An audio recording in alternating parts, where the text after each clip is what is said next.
for the critics, my words are like physics, a force that they can't stop. They just don't get it, I think they forget I'm not done till I'm on top. I know I was born for this. I know I was born for this. I believe we can write our story. All right, everybody. How are you doing? Good morning, good evening, good afternoon, whatever time it is you're listening to us today. It's Gary once again, Words from the Wise. And today I have, I have a very special guest on the show with me today. I've been working through my career trying to reconnect with people that really made an impact. And I've had some very special guests on. I've got a few more episodes coming that have already been recorded. I don't want to get too far ahead of myself, surprising y'all with them. But today, I have a special guest. This is a gentleman who I reached out to him when I was a chief petty officer once upon a time. He was a senior chief damage controlman. And I remember I was looking for mentorship. I was looking for wisdom, just trying to find people that can help me figure this thing out. And we've stayed connected throughout our careers. And so without further ado, let me welcome to the stage uh, a man goes by the name of Mr. Jason Brown. Jason, what's up, bro? How you doing? Hey, good morning. Good morning from Rhode Island. Oh, yeah. Good morning from Rhode Island. I've only been to Rhode Island twice. I went there for SEA and I went there for CMC school. So I always was honored to go there because I felt like as a surface sailor, it's like the SWO Mecca is what I always heard, right? It's like where all the SWOs go. So what's it like being stationed in Rhode Island, bro? Well, I would say it's a unique opportunity because there is a lot of learning concentrated here because you have OCS. So where the young folks come to become an officer straight from like ROTC or college, or you have the LDO schools up here. All the doctors and dentists and chaplains come up here to become an officers, and then you have the War College. So it's just like it is a mecca of knowledge here, Right. past, present, future. You know the what was the ship that was just in the Red Sea last year? Did a bunch of great stuff out there. It's not coming to mind right now, but they came up here and they debriefed everything that was going on in the Red Sea with the drones and all that. And the ship was up here. So it's just a constant place of learning. So Okay. that's kind of neat. You get to interact with a lot of very smart people in the military and the Navy. So yeah, it's a privilege to be here. I can only imagine. It was once upon a time. I remember when I went up there, I was super inspired and I thought, like, man, how much fun would it be to get to always have these conversations about leadership with people and Yes. to pick apart what went right, what went wrong, and maybe do it in a space where you're not really worried about people judging, but people want to all learn how we can Yep. do it better, right? Yep. That's Absolutely. amazing. Okay, so again, once upon a time, and I'm thinking the year was probably around 2009, 2008, right? I was a young chief, damage control chief, and I didn't have a lot of mentors in our community, right? I was figuring it out. Like I had my chief on the ship that I made chief on, and he was the guy that was like, "Oh, you'll make it when you get older. You're too young," right? That was his feedback to me. And then I made chief, and he had said I wasn't going to make chief because I was too junior. And I was like, "Well, wow, okay." Then I made chief, so I'm thinking maybe he doesn't know what he's talking about all the way, right? Right? I go to a float training group, San Diego, and I meet all these DC chiefs that are all telling me, "Oh, your career's screwed. You're in the graveyard. This is the boneyard," and I'm hearing all this feedback from people, and I'm just thinking to myself, like, I got a wife, I got a kid, like I gotta make this work, bro. Like, I'm not happy to just sit around and wait for Mm. 14 years to come when I've only got 10 years in right now, right? Like 4 years seems like a long time. Do I go LDO? Do I go warrant? Like, what do I do? And I learned about Naval Personnel Command's website, right? Stumbled into that, right? No one really taught me this stuff, right? I just kind of looked it up, right? I remember when I made Chief Petty Officer, I didn't even know there was a list published that the whole world could see it. I didn't know. No one had ever told me, right? I'm just learning these things kind of through experience. but I found all the advancements for all like the Master Chiefs, the Senior Chiefs. And truth be told, I think it was Goat Locker that I found them the first time. Right? Remember that Goat Locker website, like Absolutely. Yeah. goatlocker.org, whatever? Yep. I think I was on there and I was pulling down all the lists. And then I'm like doing the math and I'm literally figuring out like, oh, he made chief here. And then 2 years later, he makes senior chief there. Like, I need to learn this guy. Who's this guy? Right. And then I'm on the DoD white pages, like looking for email addresses and such, And Yeah. I emailed a few of you guys, and your Kazbowski was one guy for sure, and you were the other guy. And I remember emailing you like, "Hey man, my name is Gary. I How did you make senior chief first time up? Like, oh my god!" And the one thing I've told people throughout my career when I tell this story is the common denominator is the guys like you were always willing to share information. You weren't gatekeeping. You weren't Yeah. trying to hold me out. And I always did the same thing for other people from that point going forward. Anybody would find me and be like, how did you do X, Y, or Z? I would share. I used to keep all my evals on a PDF. And if you asked the right question, I'd give them all to you. Right? If you didn't ask the right question, I wouldn't just offer them up freely. But if you ask the right question, I'd give you everything.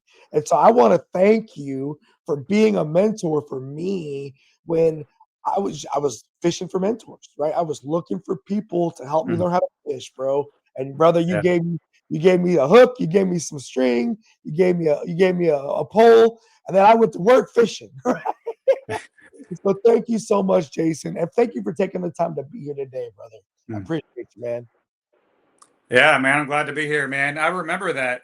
It's so funny you bring that up because I haven't thought about that since we reconnected. But I want to disagree with you on one aspect because I remember how I felt when you reached out to me. I remember I was at the Naval Academy. I was a company SCL, and you email me like out of the blue. I just get this random email from you. And I remember seeing the email, and I just remember feeling a sense of just impressed. I was like, wow, like, who is this guy that he's just blindly emailing me? I don't know who he is, asking these questions that were very insightful. And I was like, oh, wow. So I've always, been the person that is willing to help someone help themselves, right?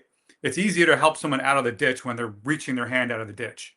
And I got the sense from reading your email, or I can literally see it right now. Like it was a very significant moment. I was so impressed that you just email me just very good questions. And I remember gladly writing back, and I probably wrote too much, but I was like, whatever. I remember that, man. It was very impressive. And all the things you just mentioned, like, is a good idea of how difficult it was to do that. Because now we can just talk to our phone and say, I can say, hey, give me this, and Yeah. Siri's going to tell me stuff. But back in like 2008, 2009, it wasn't that simple. You had to actually do some work. So the fact that I mean, you just listed a few things you had to do, like that took a lot of tenacity. And so, man, hats off to you, man. I was impressed. I'm still impressed. But yeah, man, what a cool thing. And so the one thing I would disagree with to answer my point there is you were already fishing, man. You already had your hook. You were just casting lines, man. And you caught me. And so good on you, man. You had what it took, man. No, and I appreciate that. I remember uh, feeling like people didn't understand me when I was younger, right? As a young chief petty officer, I felt like everybody was always telling me, Gary, you're doing too much. Gary, you're trying too hard. I remember Mm. I came in the mess after making chief, and I went on from second class petty officer to chief petty officer on one ship. And so I did have some complications, I felt like, because a lot of these chiefs raised me, right? I knew them as DC2 wise and DC1 wise. And now I'm in the mess with them and we're eating at the table and they're on me about doing too much. And I'm like, brother, like, why would I stop who I've been just because I made chief? I'm sorry if it makes you uncomfortable, but I've got other things I'm trying to figure out. And I remember feeling like, why am I not understood by people that are supposed to be my peers, right? And I didn't know if it was because I was younger than they were because I Yeah. was, right? I was much younger. me and my wife would go to events and we'd have a newborn baby and they all had like 12-year-olds, right? Yeah, And we yeah. we always felt like maybe it was because I was younger, maybe it was because I was meant to become an officer. I didn't know. And then what I found was there were other people like me out there in the world. I just had to go out and find them. And Yeah. then as I found them, I felt validated, like, okay, I'm not crazy. And when I got your email back, when I got Kaz's back, and you guys gave me good, solid feedback and information. And the other thing was it wasn't competitive, right? Because other people would be competing with me and they would like try to keep me from doing something because I would make them feel insecure in a way. And at the time I knew that's what it was, and it'd make me angry. But then I would use that energy to get even more tenacity, right? To get even Yeah. more fired up. But I learned that eventually there were other people out there like me that wanted to see all of us win, and we all could win if we didn't care who got the credit, right? And I leveraged that throughout my entire career.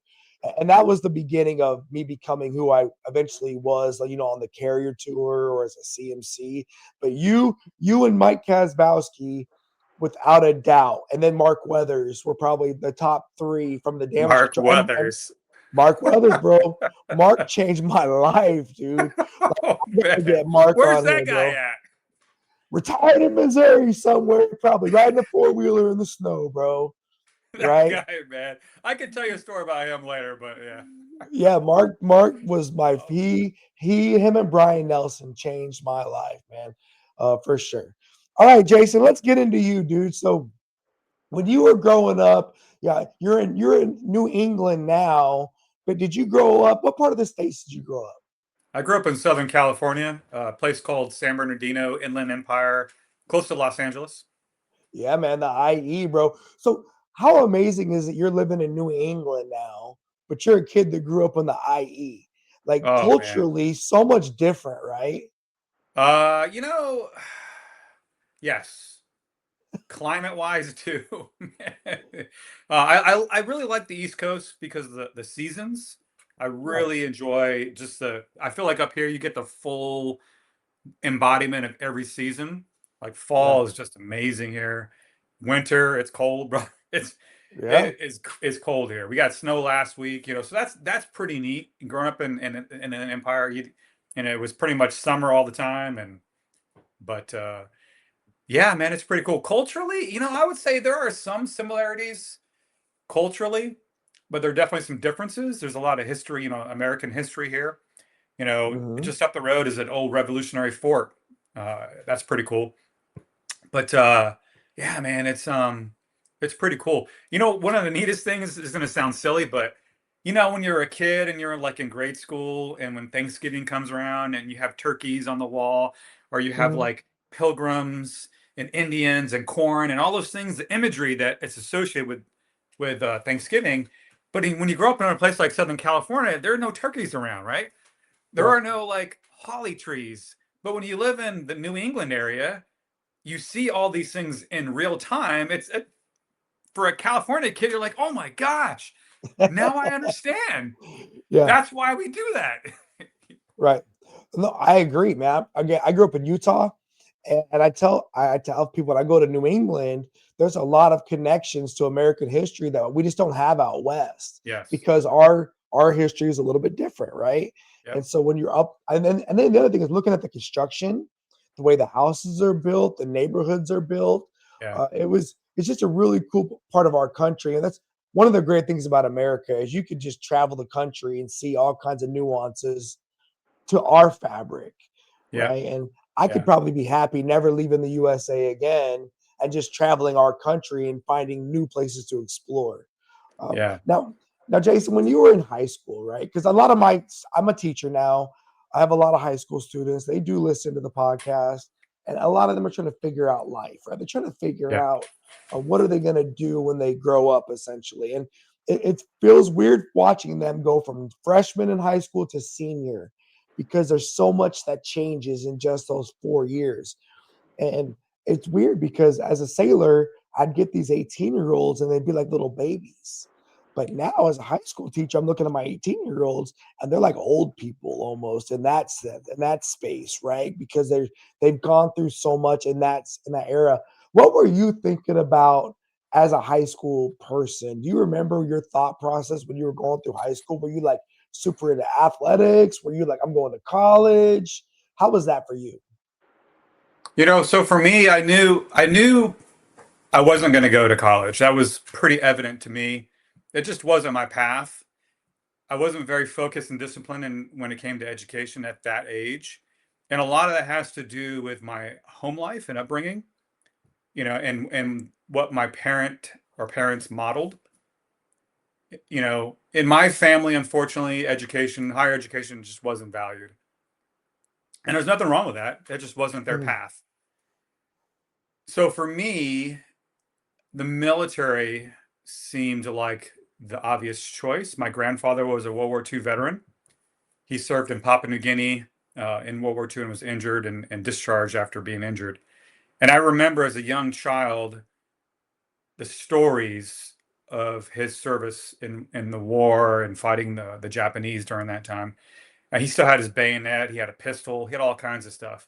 And he would always talk about it. I remember being a very young guy, being inspired by his stories and his service.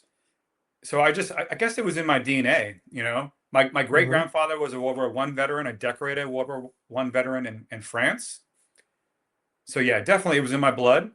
So the military was the obvious route for me. So I enlisted. I actually enlisted the summer before my senior year. Yeah, I walked in and said, "Sign me up." And they actually laughed because I actually went to the recruiting office before I was 16. I think at that time you had to be 16 to enlist in depth. And I walked into the was it was 17. I can't remember. Okay. But Okay. I walked in right before the cutoff, and the guy asked me, the recruiter's like, "Well, how old are you?" And I told him, I think it was 16 actually. I don't know.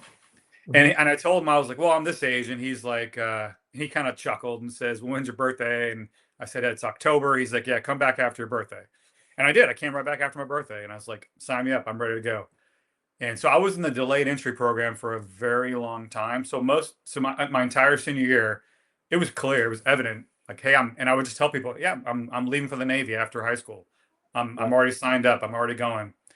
So I had a clear path out of the trajectory I was on, the life path that I was on, and that was my essentially my exit out of that. Well, well, three things that I took from that right there. Number one, you come from a family of service or veterans, right? And we know you and I both probably have been accent been given this information that we recruit from our own, right? A lot of military personnel come from veteran families. Yeah, And there could be a disconnect between society and those who have never served and looking at the service as being a relative option, right? Because my father was a veteran as well, my grandparents, and so you look at military service as being realistic, right? Because we grew up on those stories and recognizing it. So that's one for sure. Two, I hear from a young age you are a hard charger because there you were before the age of 17, already looking to make a move, right? You're already looking at your options to say, commit, boom, got it. This is where I'm going. I'm gonna go knock on this dude's door and say, how do I get in? Right. And so there you were as a young person, already had that tenacity or that idea of making a decision and sticking to it. And yeah, then number three, uh, you saw it all the way through. Okay, how many people commit to something and then waiting for a year for the delayed entry program, they'll change their mind like 7 different times and try to get out of it or try to change everything. And you didn't do that. You made the commitment, you stuck it through, and then when it was time to go, you rolled. On the reverse, it's such peace of mind because this is yeah, what I'm doing after high school. I'm yeah, not worried about college acceptance letters. I'm not worried yeah, about passing the SAT with a certain score, right? All those things were not problems. And I watch these kids get very hard answers during their senior year, yeah, right? Because yeah, they're not as ready for the SATs as they thought they were. Because an A in math does not equal knowledge in higher level thinking, right? yeah, Congratulations, you got an A in a public high school algebra 2 class, but you suck on the SAT because it's yeah. a different grading scale, right? And Absolutely, yeah. I, I, I tell my students, brother, sister, And if y'all listening to me now, prepare for those SATs and that ASVAB test. Like the test might change your life. And don't just take it like, oh, if I pass, I'm lucky. No. Take it serious, prepare for it, and try to do good. On the reverse, you were able to pass the ASVAB at a relatively young age and get the score you needed to move forward in your life. Huge. So I'm not surprised to hear your story and to hear the things that you bring to the table, because it's pretty common with us, with our community, right? Military personnel. Again, come from a family of veterans, knew what you wanted to do, had the commitment to see it through. Were you given the damage control school guarantee and when you enlisted? I had my sights on I wanted to be a hospital corpsman. That was what I wanted to do. Actually, let me take it back a step. I actually wanted to be a Marine.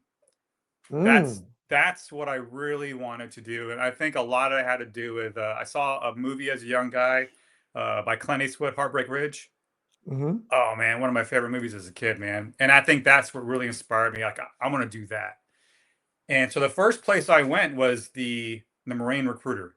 That's the first place I went. And at the time I had a stepfather, uh, and he went with me. And I remember I went in there and I was like, "Hey, sign me up. I want to be a Marine." And I remember he kind of chuckled. Man, I probably weighed like 150 wet. Right. And he probably looked at me. He's like, "That guy's gonna die." He made me watch a video about some march and all this, some long march, and I was like, "Okay, okay." But the truth is, at the time, I think I couldn't do more than 5 push-ups. Like that's no Mm-hmm. joke, man. I couldn't do more Yeah. than 5 push-ups. So he probably looked at me. He's like, "Yeah, this kid's gonna die in boot camp." So thankfully, my stepfather talked me out of it. He kind of said, "Hey, we're gonna come back. We're gonna think about it." And he said one thing to me that actually was very wise. He said, "Hey, if you serve for 4 years, what kind of life and work skills are you going to have from serving in the Marines?" And I really thought about that. And I was like, "Well, I'm you know, probably not a whole lot." He's like, "Well, let's go talk to all the other services. And then if you still want to be a Marine, then we'll come back and you join the Marines." So I listened. That was very wise because I was like, "That's what I'm going to do. I'm out. I'm doing nothing Mm. else." So I listened to him and I went to the different services. I went to the Army next. And, nothing against the Army. They just the recruiter at the time had a bad reputation. So I was already kind of like, no, I don't want to go in the Mm-hmm. Army based off the reputation, unfortunately. Yeah. And then the Coast Guard, just wasn't interested. And then I walked in the Navy office. I didn't even think about the Navy at all. And they had this life-size submarine photo on the wall. It was so huge. And then they gave me a pamphlet and it talked about traveling and visiting all the different places in the world on deployments. And I don't know what it was, man. It was just like, wow, I didn't never even consider that. And then what really hooked me in was just the rating system and the job skills that you can earn and achieve, and the schooling. So that kind of answered the question of my stepfather, is what kind of work skills can you gain? And Mm. so I was like, well, I think the Navy's the viable choice. So I did that. I went with the Navy and never went back to the Marine recruiters. So I wanted to be a Marine. So then the next best thing to be a Marine was be close to the Marines as a corpsman, because I knew Mm-hmm. they would go in the field with the Marines. So I was like, well, that's what I'll do. I'll be the corpsman, still get to hang out in the Marines. But when I went to MEPS, they don't tell you, and they don't tell. Well, here's for your listeners: don't always listen to the MEPS folks, because they tell you Mm-hmm. what you want, what you need to hear, not necessarily what you want to hear. So Right. when I went to go talk to the rating assigner, I think back then I went to a room. There was a sailor on a computer, and he's like, "Well, what do you want to do?" And I was like, "Well, I want to be a hospital corpsman." And he goes on the computer, and he goes, "Well, there's no more billets left for that." And so like my heart sunk, and I was like, "What? I can't be a corpsman?" What he didn't tell me is like, "Okay, there's none today. There might be some tomorrow," but they don't tell you that part. Right. So they just kind of let you to believe that, well, you're out of options. So I said, "Well, what are my other options?" And he said, "Well, you can be a MM, You can be a damage controlman. And he said damage control, and I was like, well, what's that? And he said, well, it's like a firefighter. And I was like, oh. And it just was firefighter. And at the time, I didn't know my biological father, and I had never met him at that point. But I did know that he was a firefighter. So that was kind of like a neat connection. I was like, Hmm. wow, I can be a firefighter like my biological father that I don't know. Okay. And I was like, that sounds cool. Let's do it. And I just pushed the I believe button, and the rest is history. Bro, man, I get it. All that. It's funny. My dad was a hospital corpsman, and when he was in the Navy, and he told me when I joined the Navy to be anything but an engineer, right? He said, be anything but an Yeah. engineer. Yeah. And I came in undesignated, but part of why I eventually struck damage control was because I felt like they were closest to emergency medical technicians in the Navy Yeah. as I could get without going to hospital corps A school and not becoming a hospital corpsman, right? So I could see that connection, wanting to be involved with the Marines, wanting to be involved with the corpsmen, and seeing how damage control was a connection for you because in the civilian sector, firefighters are synonymous with EMTs, medical Yeah. response personnel, right? Uh, the other thing is the dad piece, right? I've got an 18-year-old son who is now recently committed to go to the Florida State Fire College. And he's been doing the fire rescue mentorship program for about a year now. Okay. And he grew up, his dad was a DC man, right? He'd come to the ship, go to their paralockers, put on all the gear. When I was teaching at Surface Warfare Officer School in Norfolk, he'd come to the office and put on, in his mind, I was a firefighter more than I was a master chief or a command master chief, right? I don't think when he started seeing my picture on the wall or on the quarterdeck of the ship, I, I don't think that ever mattered more to him than putting on the firefighting gear and being able to see my dad's a firefighter. Like I think that was a connection for him. And so when he started making his plans as an adult, firefighting was, he's like, Dad, I don't want to move a lot, so I don't want to join the military because I drug him all over the world. Right. Yeah. Yeah. Right. Yeah. So he's Yeah. he's happy to stay near the home base, which I'm happy for. But firefighting was a connection for him, so I could see where you as a young man, you know, especially with the biological dad piece. And we may get into this. I don't know if we will or not, but I was adopted at birth, and I eventually met my Mm. biological parents, and so Wow. I could definitely relate to Wow. not knowing biological parents and then eventually meeting them and having though that process, right, if you Yeah. will, Yeah. Yeah. for sure. All right, so you get the damage control school guarantee. You want to become a firefighter, and we're gonna. I chuckle because God, damage control. Yeah, it could be firefighting, but it's so much more than that, right? Yes. We Yes. don't. Not everyone. They all come in thinking they're gonna be firefighters, and they have no real clue what they signed up for, right? No. But when you went to boot camp, what year was that? Was that 95, 96? 94. Woo, 94, Yeah, I know, yippee-ki-yay. man. Yeah, 1994. Okay, so what and did you go during the summer? In the late fall. Late fall. Okay, so you get on, was that your first plane? No, it was my second plane ride. Second plane ride? Because for a lot of us, it's our like one of our first plane rides. So it's your second plane ride. Okay. Because again, now look at your career, look at your life. You've been on a lot of planes, right? But Oh my at that gosh. Yeah. point, here you Yeah. are going to the airport as a young man, kind of on your own. What was that day? Do you remember that day going I from Mex do. to I do. It was what, the day I left or the day yeah, I the went to day boot you went camp? to boot camp? Oh man, I don't know. I don't know if your listeners want to hear this. There was a They bunch of there was because they stuck us in a hotel in San Diego in downtown. God, it's a recipe for disaster, man. They stick a bunch of 18, 19-year-olds in a hotel by themselves with no supervision. And so we just get involved in all sorts of mischief that day and night.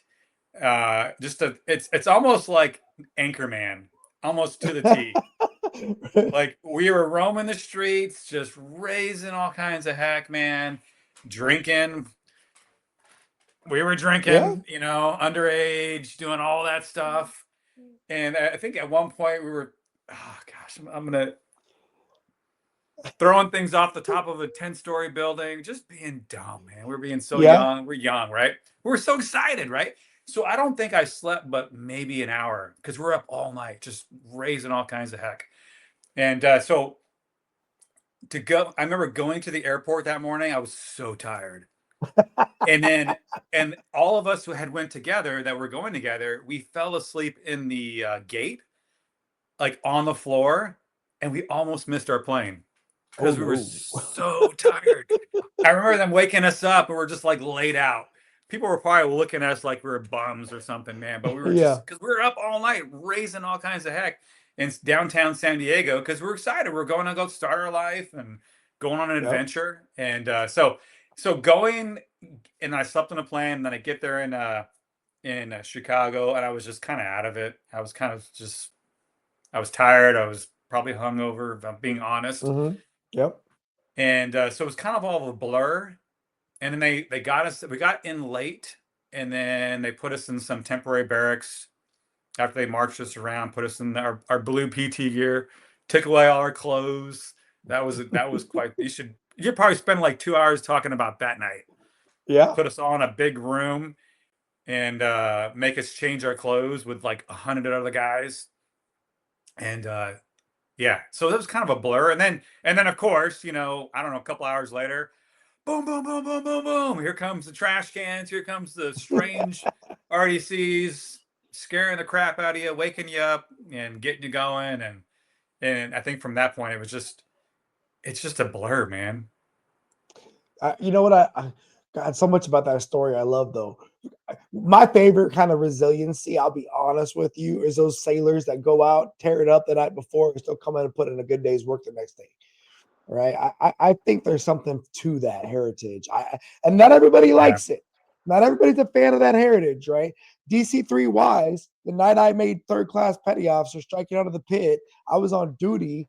I snuck off the ship, went to the base club, got drunk as hell, came back to the boat, stood the mid watch, down cold iron in the main space, puking in the bilge, right?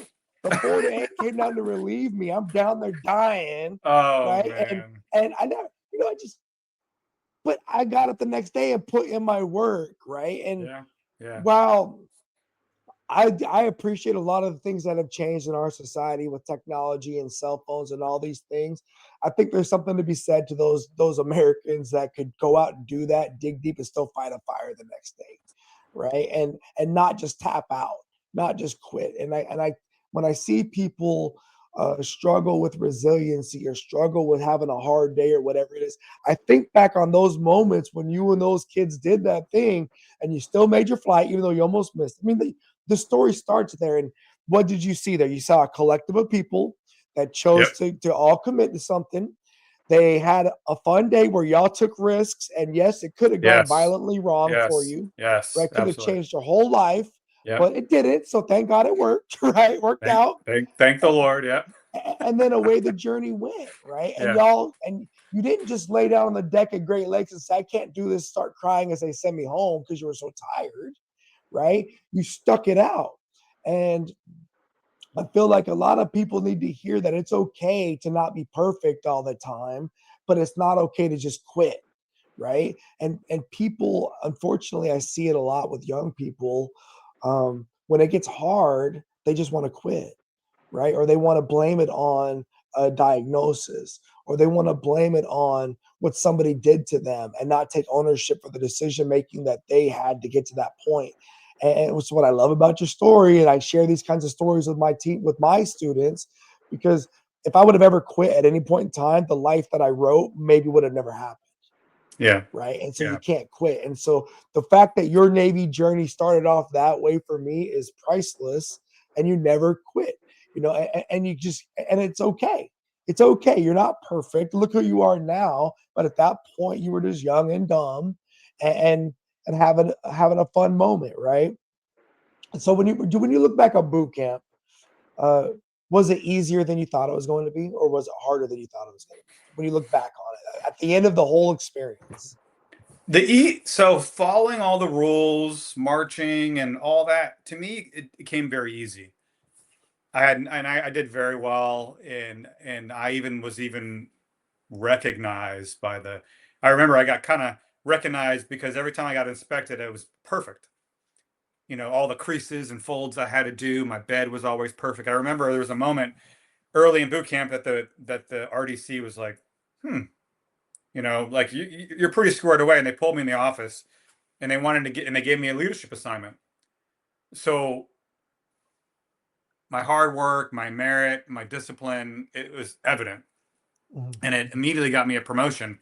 What I found hard was my first test was when I made that transition from just being one of the guys and they put me in a position of leadership, which meant I had to hold people accountable.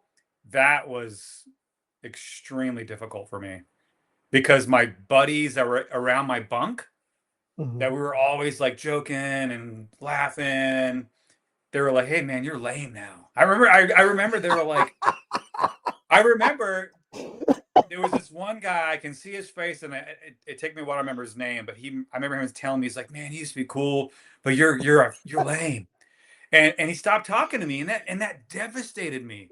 Like I Yeah. remember it for the first time in my life, I stepped into a role of responsibility and leadership, and I met my first adversity and disapproval, and it crushed me inside, and I look back at that moment, and I wasn't mature enough. I was 17. I was still 17 in boot camp. And after about a few times of having a hard time with the leadership experience, I actually went back into the RDC's office sometime later, and I told them I couldn't do it. And I because they gave me a little crow, like a third class crow, Mhm. Mhm. and I just said I gave it back to them. I wasn't ready. I wasn't mature enough for it. I wasn't ready to accept that responsibility of leadership that, you know, as we all know, as I found out later, comes. But yeah, that's where I really had a hard time. I get it, man. And you know what's so awesome about that is they saw the potential in you, right? And we learned this in the Navy. I'm sure all branches do it the same way, but I will tell you in the Navy, in particular in the Chiefs mess, uh, we learned to spot talent quickly.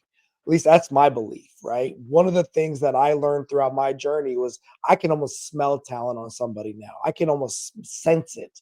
And I want to give them opportunities to develop and grow because I know how exciting it's going to be when they recognize those moments.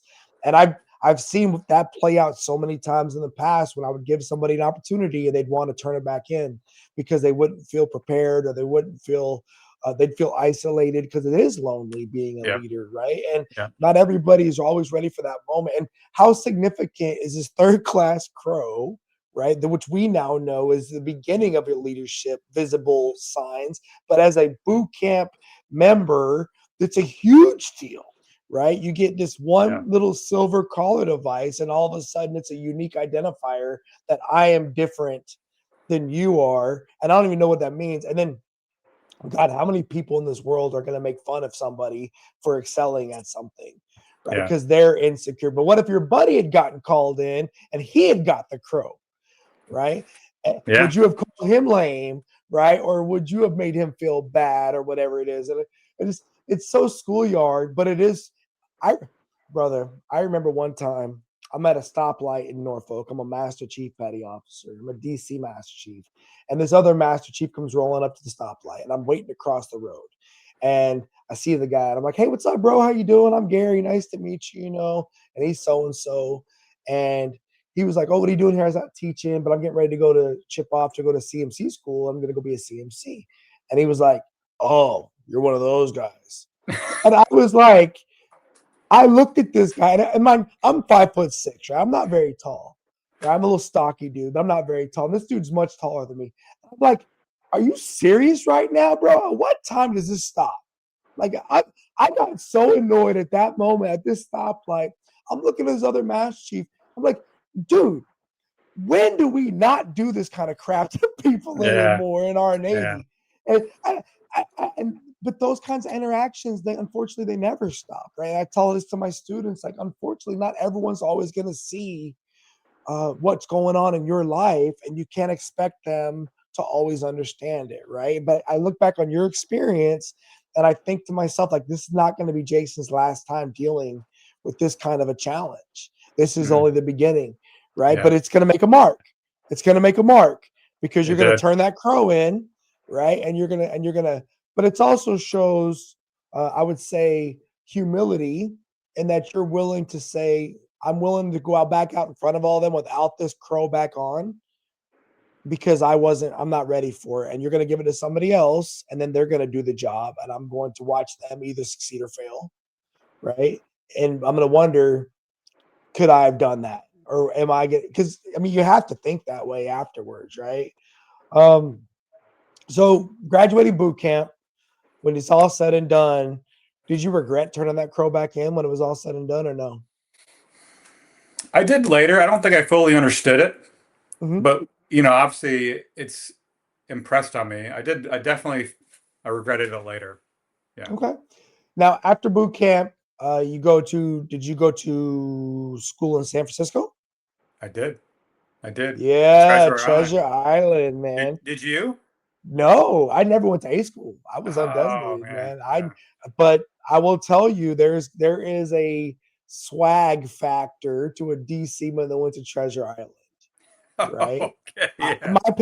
My opinion, right? I will just tell you, coming up as a DC man, the guys that went to Treasure Island were just a little more saltier, in my opinion, than the guys that didn't, Yeah. right? You were just a little more old school, right? You were Yeah. just a little more Yeah. sage because you Yeah. went to this place that was like a haunted base in San Francisco and you survived the damage control ghosts of the past, right? Like, how was Treasure Island for you? What do you remember about that experience?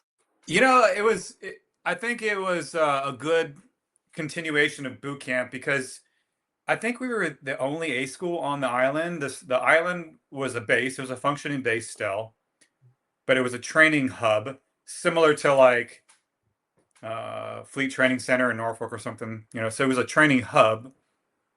The operational fleet was in Oakland, across Alameda. All that was kind of farther away.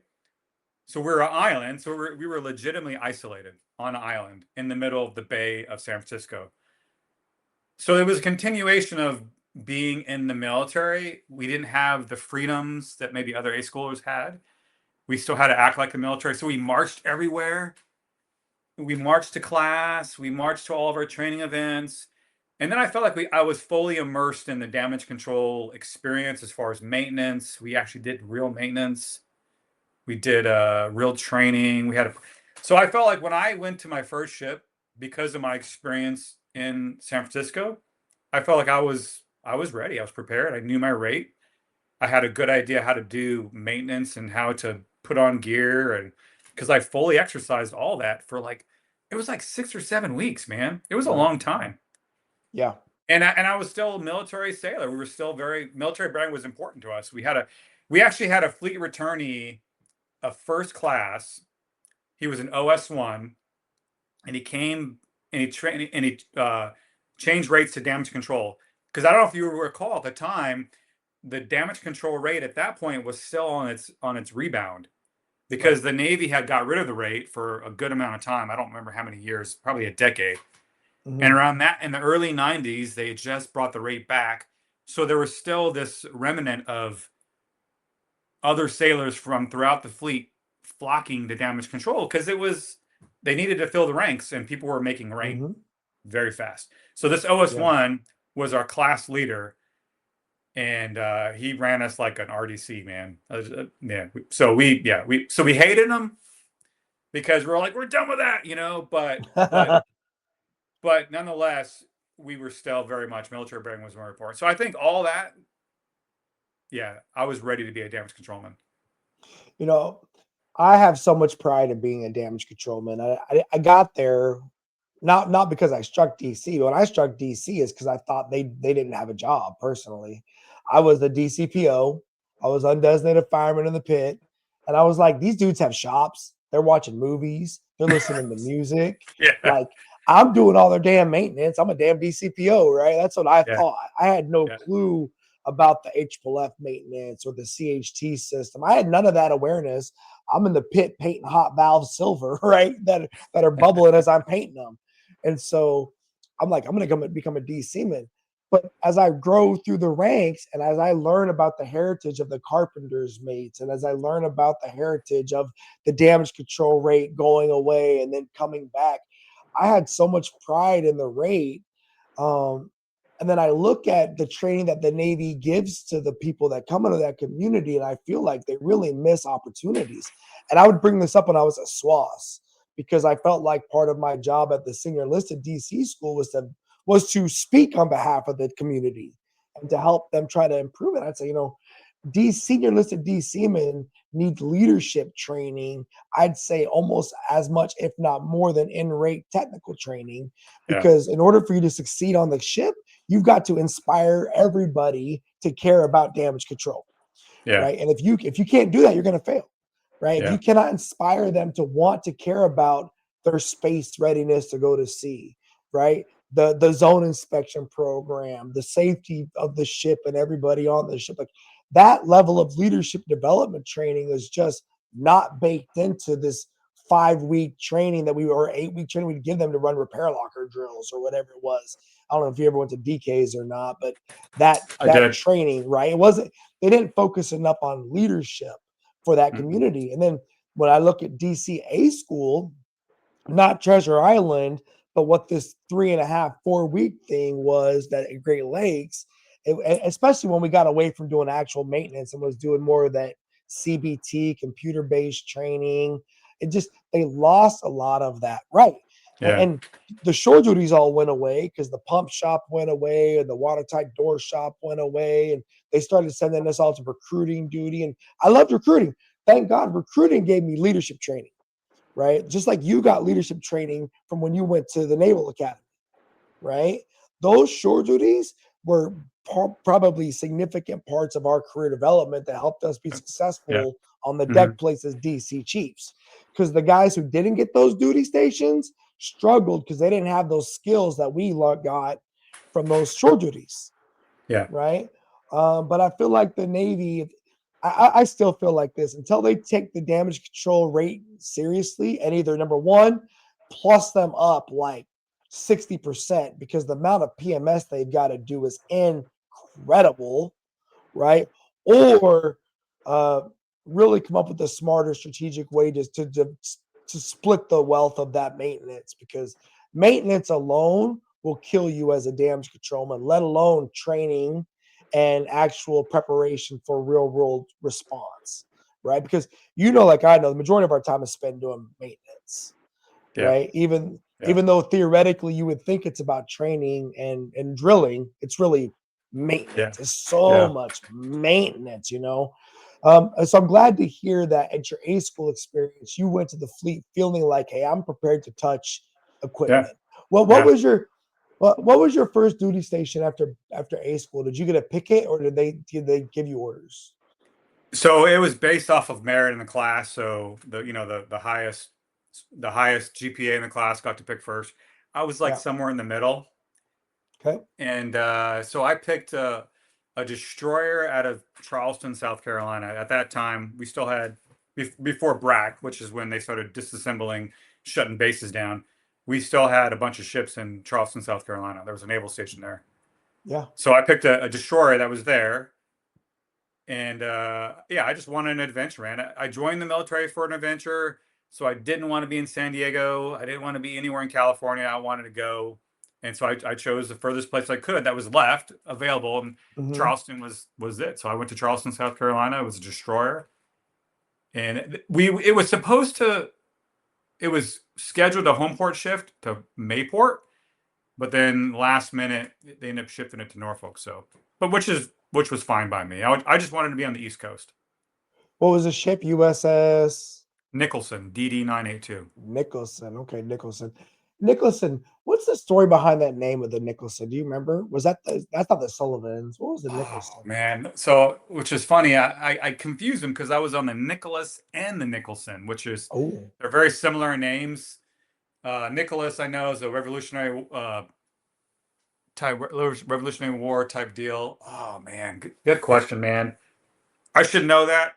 I'll have to look into it. Coming to mind. I'm always curious as to why we name a ship as certain things, right? And then I I know teach my it was. students about the heritage. Yeah, it was a namesake from a World War II destroyer as well. Okay. But man, now I'm gonna look it Okay. up because I don't know, No, man. I'll look it up too. So, do you remember the first day you got to the ship? Absolutely, man. Absolutely, 100%. I got there early in the morning. My LPO picked me up at the airport. I was in my blues, and walked up to me as I, got off the airplane, and he said, "Are you DC?" I was at E1. Are you DCFR Brown? And I'm like, "Yes, I am." Does that mean I'm DC1 Merkel? I'm like, cool. So he ended up taking me to his house. He was a great LPO. Took me to his house, fed me dinner, had dinner with his wife, and how much did I tell you? How much did I not tell you? He ended up taking me to his house, and this is a different time, man. Yeah. Yeah. He's like, "Hey, do you drink?" And I'm like, I'm all like 18, and I'm like, "Is this a test?" I'm like, Yeah. yeah." So he breaks out Jack Daniels, and we do a couple of shots of Jack Daniels. I'm just like, I think back, and I'm like, "Oh my gosh!" Yeah. Like, oh, it's so crazy. But I was 18 doing a shot of Jack Daniels with my LPO at his house before I even checked into the ship. But it was all good. Whatever. I went to bed. He woke me up at 4 a.m. and then we go into the ship. I remember I walked into the yard. It was in the yards, and I can still see right now. It was getting the VLS modification. So they used to have these things called ASROCs on the forecastle of the destroyers, and they Mhm. removed them and they started putting in VLS for Tomahawk missiles. So my ship was undergoing that mod, and they were getting the VLS. So when I was walking into the ship the barge really, because the ship was under construction, I could see the crane lowering the cage of the VLS launchers Mhm. literally into the ship as my first day. So that was kind of a cool thing to see. And then I checked into the barge, and there was this guy was on watch. I still talk to this guy today. His name is Shane. He was FC3 at the time. He was on the barge watch, and he checked me in on the barge watch. And yeah, I checked in, and then one of the first things I had to do was check in with the sheriff, because we called him sheriff on the destroyer, which is an MA senior chief. That Yep. dude was mean, man. That guy was so mean. I don't think he ever smiled the entire couple years I was there. And the first thing I had to do was provide a urine sample, Yep. and of course I couldn't go. And he made me stand outside his office on the barge and drink water until I could go. I was probably out there for like a couple hours, man. That was my first day, man. It was just yeah, I remember it clear as day, man. Yeah, Honestly, it sounds like they were doing it right.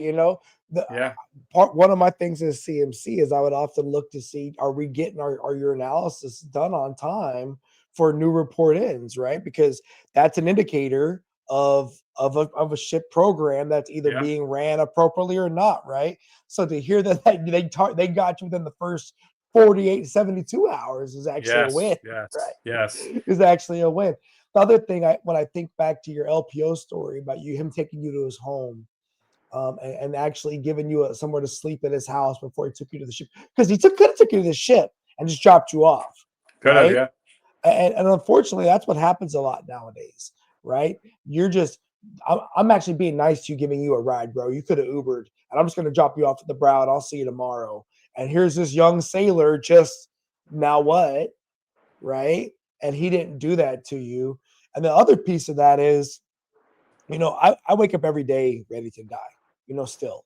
I just, every day. I don't know when I made the decision that I was going to be willing to do crazy things at a moment's notice. I don't remember if it was when I was a teenager, but as a DC man, I was always willing to go into whatever danger was happening and do whatever needed to be done to stabilize the situation, and we'll figure it out.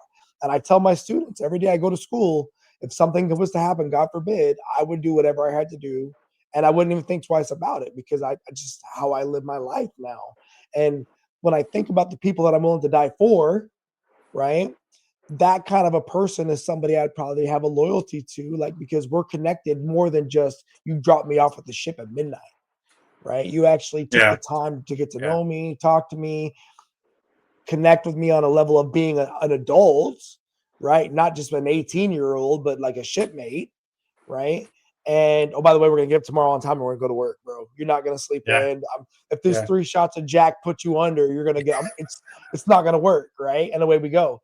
And so I don't hate that story for a lot of reasons, right? Even though I know, as I'm probably sure you're thinking, like if I'd heard that story as a CMC, I'm like, you did what? Oh, I know. I'd be like, get him off right now. what are you doing? You know, but it's just God.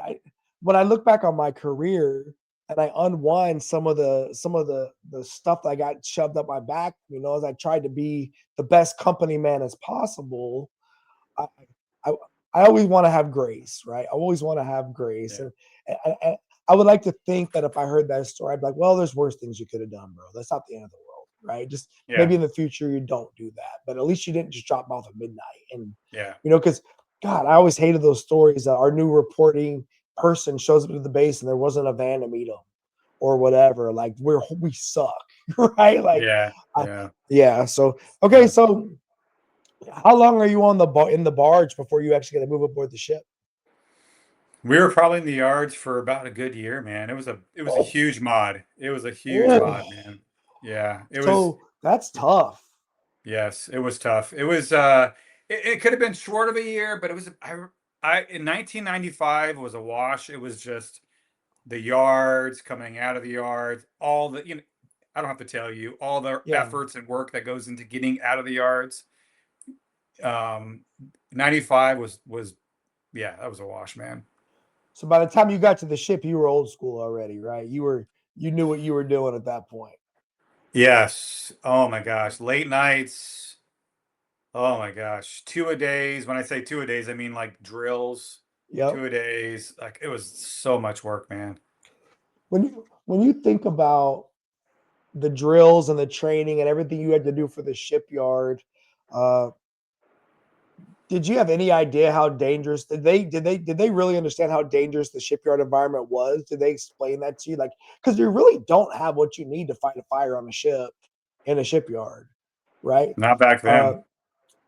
And still, I remember what was it, the Bonhomme Richard that caught fire pierside, and we Yeah. watched it burn, right? And I remember being in damage control meetings where I would tell them, like, the ship pierside environment is the most dangerous environment for us because there's just fire zone boundaries, right? Like, you see all the hoses running through those P-ways and those doors and fire trees and all this crap. Like, we all knew that something like that was going to happen someday, right? Of course, it was an arsonist, which sucks, right? Because the odds of it happening were pretty slim, right? In damage control, the goal is to fight, like Smokey the Bear. We prevent forest fires, baby. We don't let fires start, so we never have to fight the fire.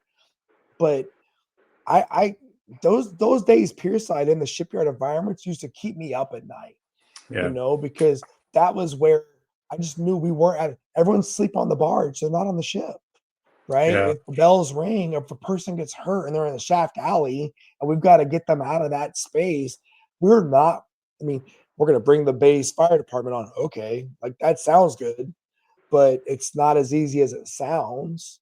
Right. And so yeah. I can only imagine your first experience being that time, space, and distance, and wondering, did you know how dangerous it really was at that point?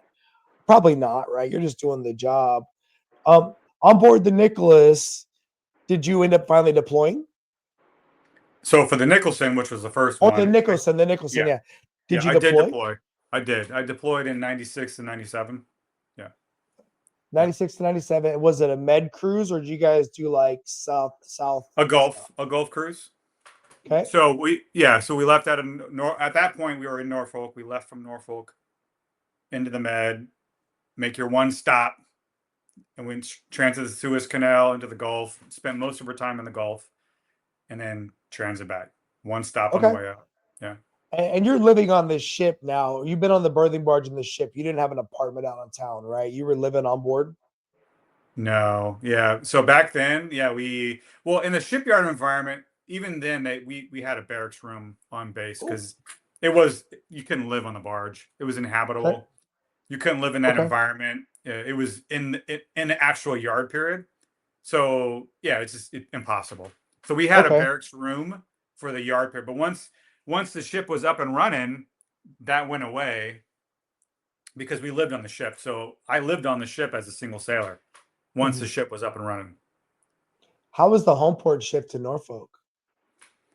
For a guy like me who's young and just it meant nothing really. Just the ship was where I lived, so the ship moved.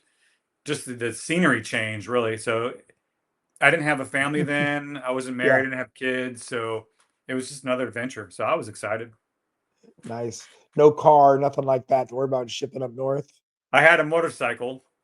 Ooh. So somehow I had this great idea. I was that sailor that nobody wants. I was that just full of great ideas, full of energy. I was reckless, I was risky, I was just adventurous. So, man, I tell you, that's a story. We could probably have a 2-hour podcast just about that, but just give you a quick short on that.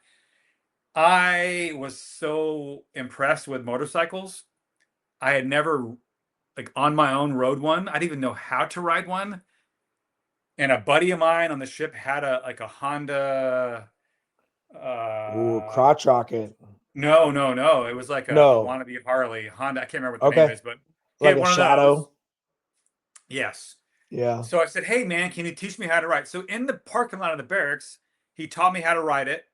I took a couple loops in the parking lot, and I was like, "Yeah, I'm good." And man, I went out in town. But here's the rub. Navy Federal wouldn't give me a loan. Like nobody would give me a loan because I was 18. I had no credit Yeah. to my name. I had nothing Yeah. in savings. All I had was a guaranteed paycheck on the 1st and 15th. So I went to the dealership and they were like, "Come on in, we'll got you." Yeah. And so I signed up for that loan, but the Navy was smart. They had a contract that you had to take to your command, and the command had to sign off on it. Yeah. So I had to take it to my division, and I took it to my division. I was like, "Hey, I'm gonna get this motorcycle. They're gonna give me a loan." I was excited. I'm like, "Here I am, all grown." And the LPO takes me to the lieutenant, the division officer, and he's like, "You need to sign this." And I remember that his name was Lieutenant Dent. I remember this man. It's so funny. He was older. I don't know if he was an elder. I don't think he was an elder. He was just older, more sage. And he looked at me. He goes, "Are you sure you want to get this?" And I was like, "Absolutely." He's like, "Well, this is a terrible interest rate." I'm embarrassed to tell you what the interest rate was. Yeah. It was 28%, Oh, I get it. right? And I get I was like, I don't even know what that means. I don't care, right? it. All I know is I'm going to be driving a motorcycle, right? So the lieutenant tries to talk me out of it, but I'm just not hearing it, right? And then I remember he kind of like sits back and he goes, "You know what? I'm going to sign this and I'm going to let you do this because I'm going to teach you a lesson." And then he signed Yeah. it and gave it to me. I was like, "Yes." I went and got my motorcycle. Dude, I didn't even know how to ride that thing. And I mean, it should be criminal that he sold it to me. And I drove that thing out off the lot and just I figured it out, man. And yeah, I rode that thing for like 3 years. Nice. Brother. I've been there. I've been there. I can relate. I bought a car when I came back from Japan the first time. I go to buy a car, and the guy said, first of all, he said, "Do you know you have warrants for your arrest in the state of Utah?" And I was like, "What?" I had They no got clue. me. I was a Navy recruiter, bro. I was DC-3Y's Navy recruiter. Go to buy a car, and of course, because I bought my first car when I was 18, made one payment, never paid another payment on it again.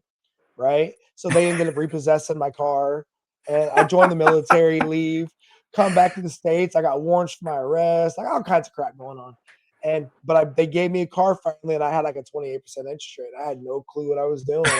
And it wasn't until my girlfriend, who became my wife, looked at the paperwork and was like, this is not good." I was like, "Well, okay."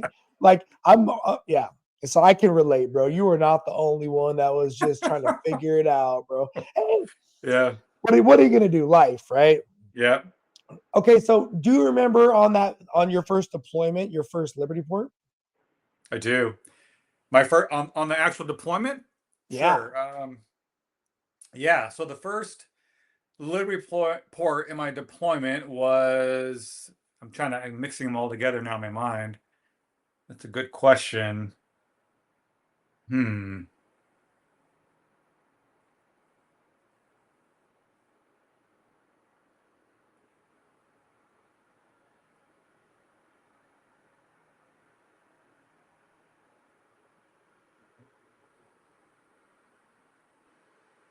We stopped in Bermuda briefly for fuel and stores, I think. We didn't get Liberty that day. Uh-huh. We only got to sit pierside and look at Bermuda.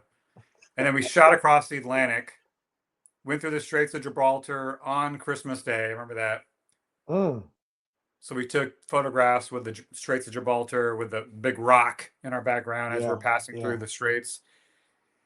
We transited, actually, now that I think about it, I think we went straight for the Suez Canal. Yeah, we went straight through Suez, went through the Suez, and I think our first port call, unfortunately, was Bahrain. Oof. Yeah. Okay. Bah- Did you get to like go off base in Bahrain, or was it only on base Liberty?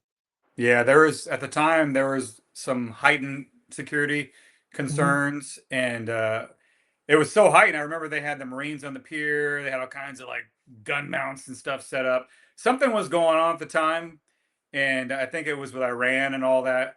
So there was a lot of security concerns for us. So Yeah. we only had base Liberty in Bahrain, and Bahrain was not the Bahrain that it is now. Oh yeah. Like there was like a pizza trailer. That's all they had, and there was like a little game room. Yeah, it was not what it is now. So Yeah. yeah, but that's all we got, man. I think the Okay. second time we went to Bahrain, they loosened the restrictions, and we did get to go out of town the Yeah. second time around. No, I get it. I can relate. And my first time to the Middle East was '98 for Desert Fox. And yes, I remember we had Jebel Ali and Bahrain, and much were significantly different than they are today. So they've definitely improved the quality of life for the people, especially when it's only on base Liberty, right? Which is just tough. Okay, so you do on the Nicholson, is it 5 years or do you do less than 5 years because it's your first ship? So unfortunately, I only did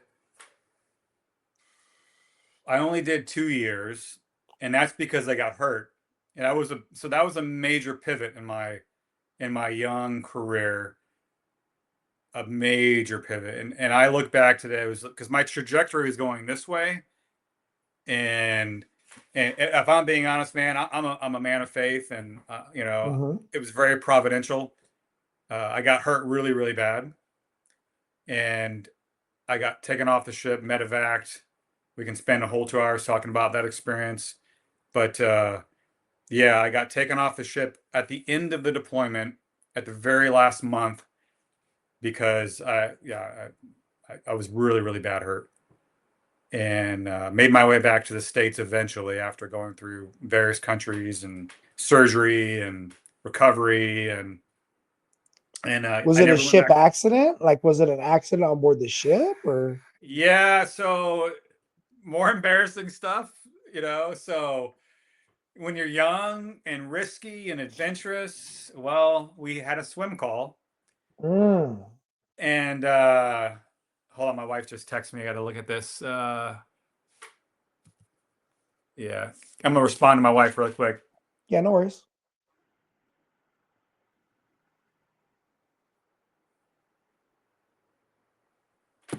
Sorry, I have to And I reserve don't my want to daughter's. embarrass you. No, I no, don't, I no, don't no, want no, no, to. no. I don't want to embarrass you, brother. But there's a Dude, swim call, and something happens on the swim call that you got hurt. you're not embarrassed. I'm not gonna embarrass myself.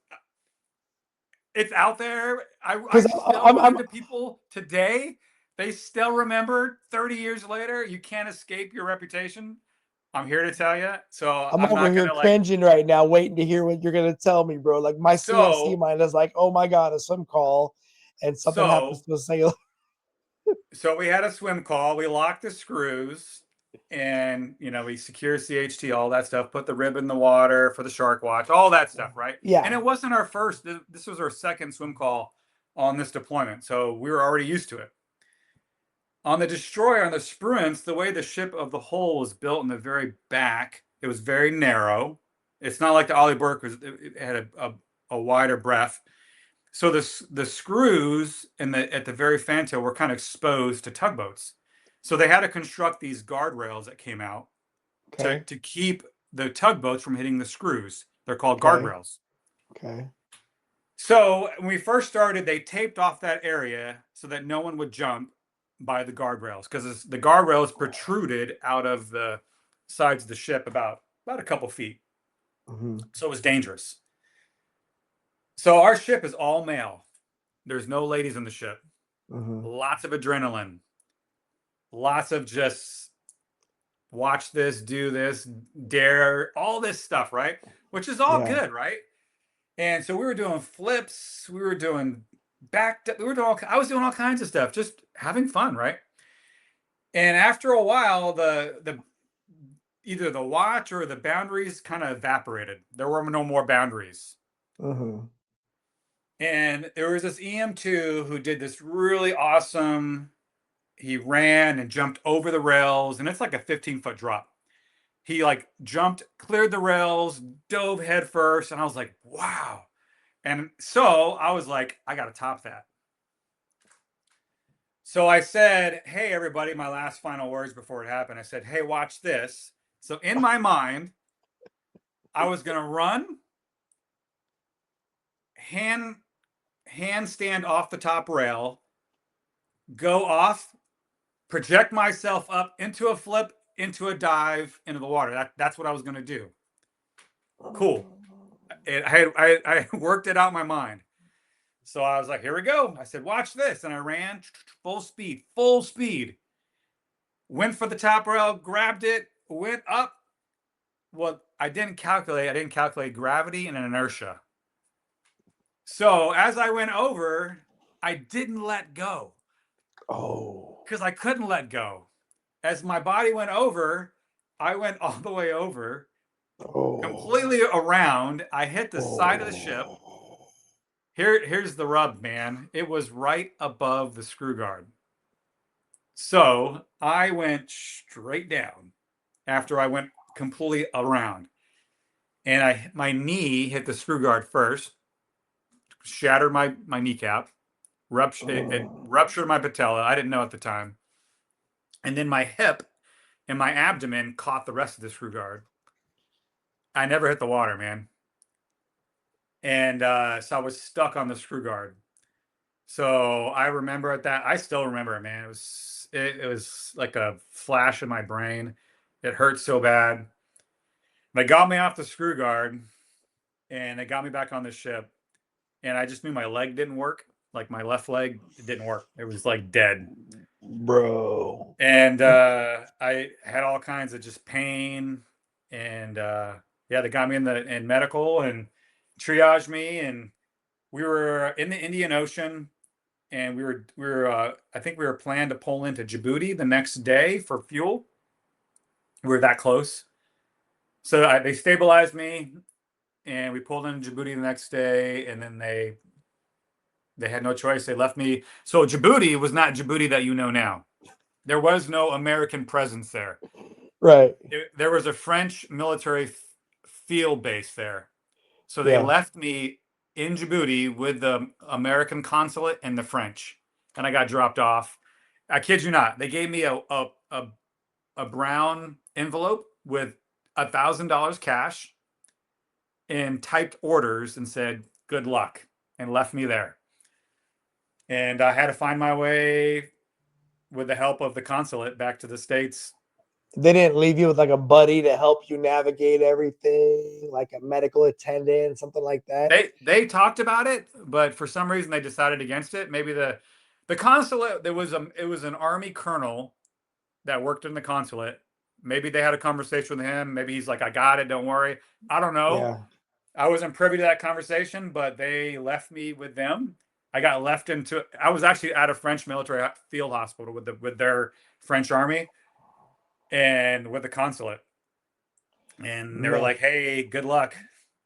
talk about a case study for any commanding officer that wants to do a freaking swim call, bro. Just imagine what your CO, after knowing everything you know now, right? Imagine your CO having to make that phone call to his higher and be like, I broke a guy. Bad. Thank God he's alive. Like, because I was waiting for you to say you were a man overboard, but no, you were an extraction off the fan tail the ship. Just broke. Hey, oh my God, what a hot brother. I'm so glad you're okay. But Yeah. ow. But my CMC mind is like, if I just saw the first person do half a flip, I'd have been like, some call's done. We're done. Y'all doing too much. Like, we can't have nice things. You guys are crazy. But I also get like America, right? Let these young guys Yeah. live and let them do fun, crazy things. Bruh. You know, Well, again, here's the funny thing. I recovered Limdu for a couple years. I go back to sea on the Nicholas. So fast forward almost to the day, 3 years later, in the same spot, but on a frigate, is a swim call. Yeah, I remember mustering the courage to jump off that ship, and I did. yeah. Yeah. Yeah. So it came full circle. So for your Limdu journey, right? Where did you end up doing the most of your Limdu at your medical time? In Norfolk. I did it in In Norfolk. Norfolk. Yeah. Was there like a lot of rehab and stuff like that to get back up Yeah. and running? Yeah. Was there ever I had a pretty major surgery on my left knee. Yeah. was there ever any conversation about you not going back to active duty and medically processing you out of the service? Was that ever brought up? There were hints of that, but my mind was made up. I was determined. I was like, no, I'm going back to sea. I took my recovery serious and I worked my tail off, the PT, and I was determined, man. And at that point I got married. I had a kid. So there was a higher sense of responsibility to my family. And this is what I always wanted to do. I wanted to serve. And so, yeah, I wasn't willing to accept no for an answer. So yeah, they definitely had warned me and told me the med process. So I had to prove myself. I had to work hard, and I did, man. And yeah. So when you got injured, were you already a third class petty officer? I was, yes. Okay, Yeah. so and then were you already in a relationship with your girl at that point, or did you meet her while you were a Limdu? No, I met her before deployment. We were dating, and we did the back and forth on, snail mail. Yeah. Yeah, but we were dating and stuff. Yeah. Okay, so there you are in Limdu, healing up from this major thing, but you've got a person you want to share your life with. You, like you said, you had a baby at some point in that conversation. And did you already know before you were injured that you wanted to stay Navy for a long time, or were you still kind of just deliberating back and forth as to what you were going to do? No, I always knew. I always knew that I wanted to serve. Okay. There were ideas of me doing something else, but I think in my heart I always knew this is what I wanted to do. This is what I was meant to do, and so I was determined to give back, man. I was determined to, because being in the Limdu population, as you know, as a command master chief, it can be depressing, right? You see a lot of folks that are hopeless. They feel like they're going nowhere in life. And I saw the same thing, but I was just like, no, man, and I maybe a lot of that, I tip my hat to my upbringing, where when you don't come from much and you're surrounded by a lot of that in life, you learn to just say, I'm not going to accept that, and I'm going to work hard and be determined to, get out of here, essentially. So I already had that mentality of like, no, I'm not going to accept that. I'm going to keep working and get back to full health. Wow. Okay. So you get full. You go back to the ship. The next ship. Are you a DC2 at that point? Yeah, I just picked up DC2 before going back to a ship to fulfill my first 5-year commitment. Yeah.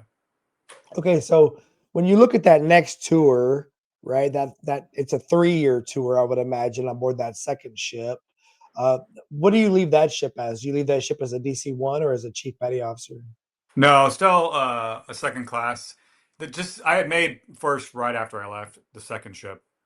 But no, yeah, that was a pivotal point. I From the point I got hurt, was on Lemdu, got married. I did a lot of growing up in that 2 to 3 year period, a lot of maturing. Mhm. So going back to that boot camp story, now I'm on the ship, and they recognize that I'm disciplined, I'm focused, I'm hardworking. And I was in a shop on a frigate. I think on a frigate we had like 12 total people, an MR2, an HT1, another DC2, a DC1, and a couple firemen. I was just another DC2. I was a brand new DC2, and I fit the bill. Someone sniffed it out, and they said, "Hey, we want to give you a position of leadership as a work center soup." And I'm young. The MR2 was like 10 years in, Yeah. and but they're looking at me and say, "Hey, we want to give this to you." Now it almost come full circle. So now we're like what, 5 or 6 years from boot camp, 6 or 7, right?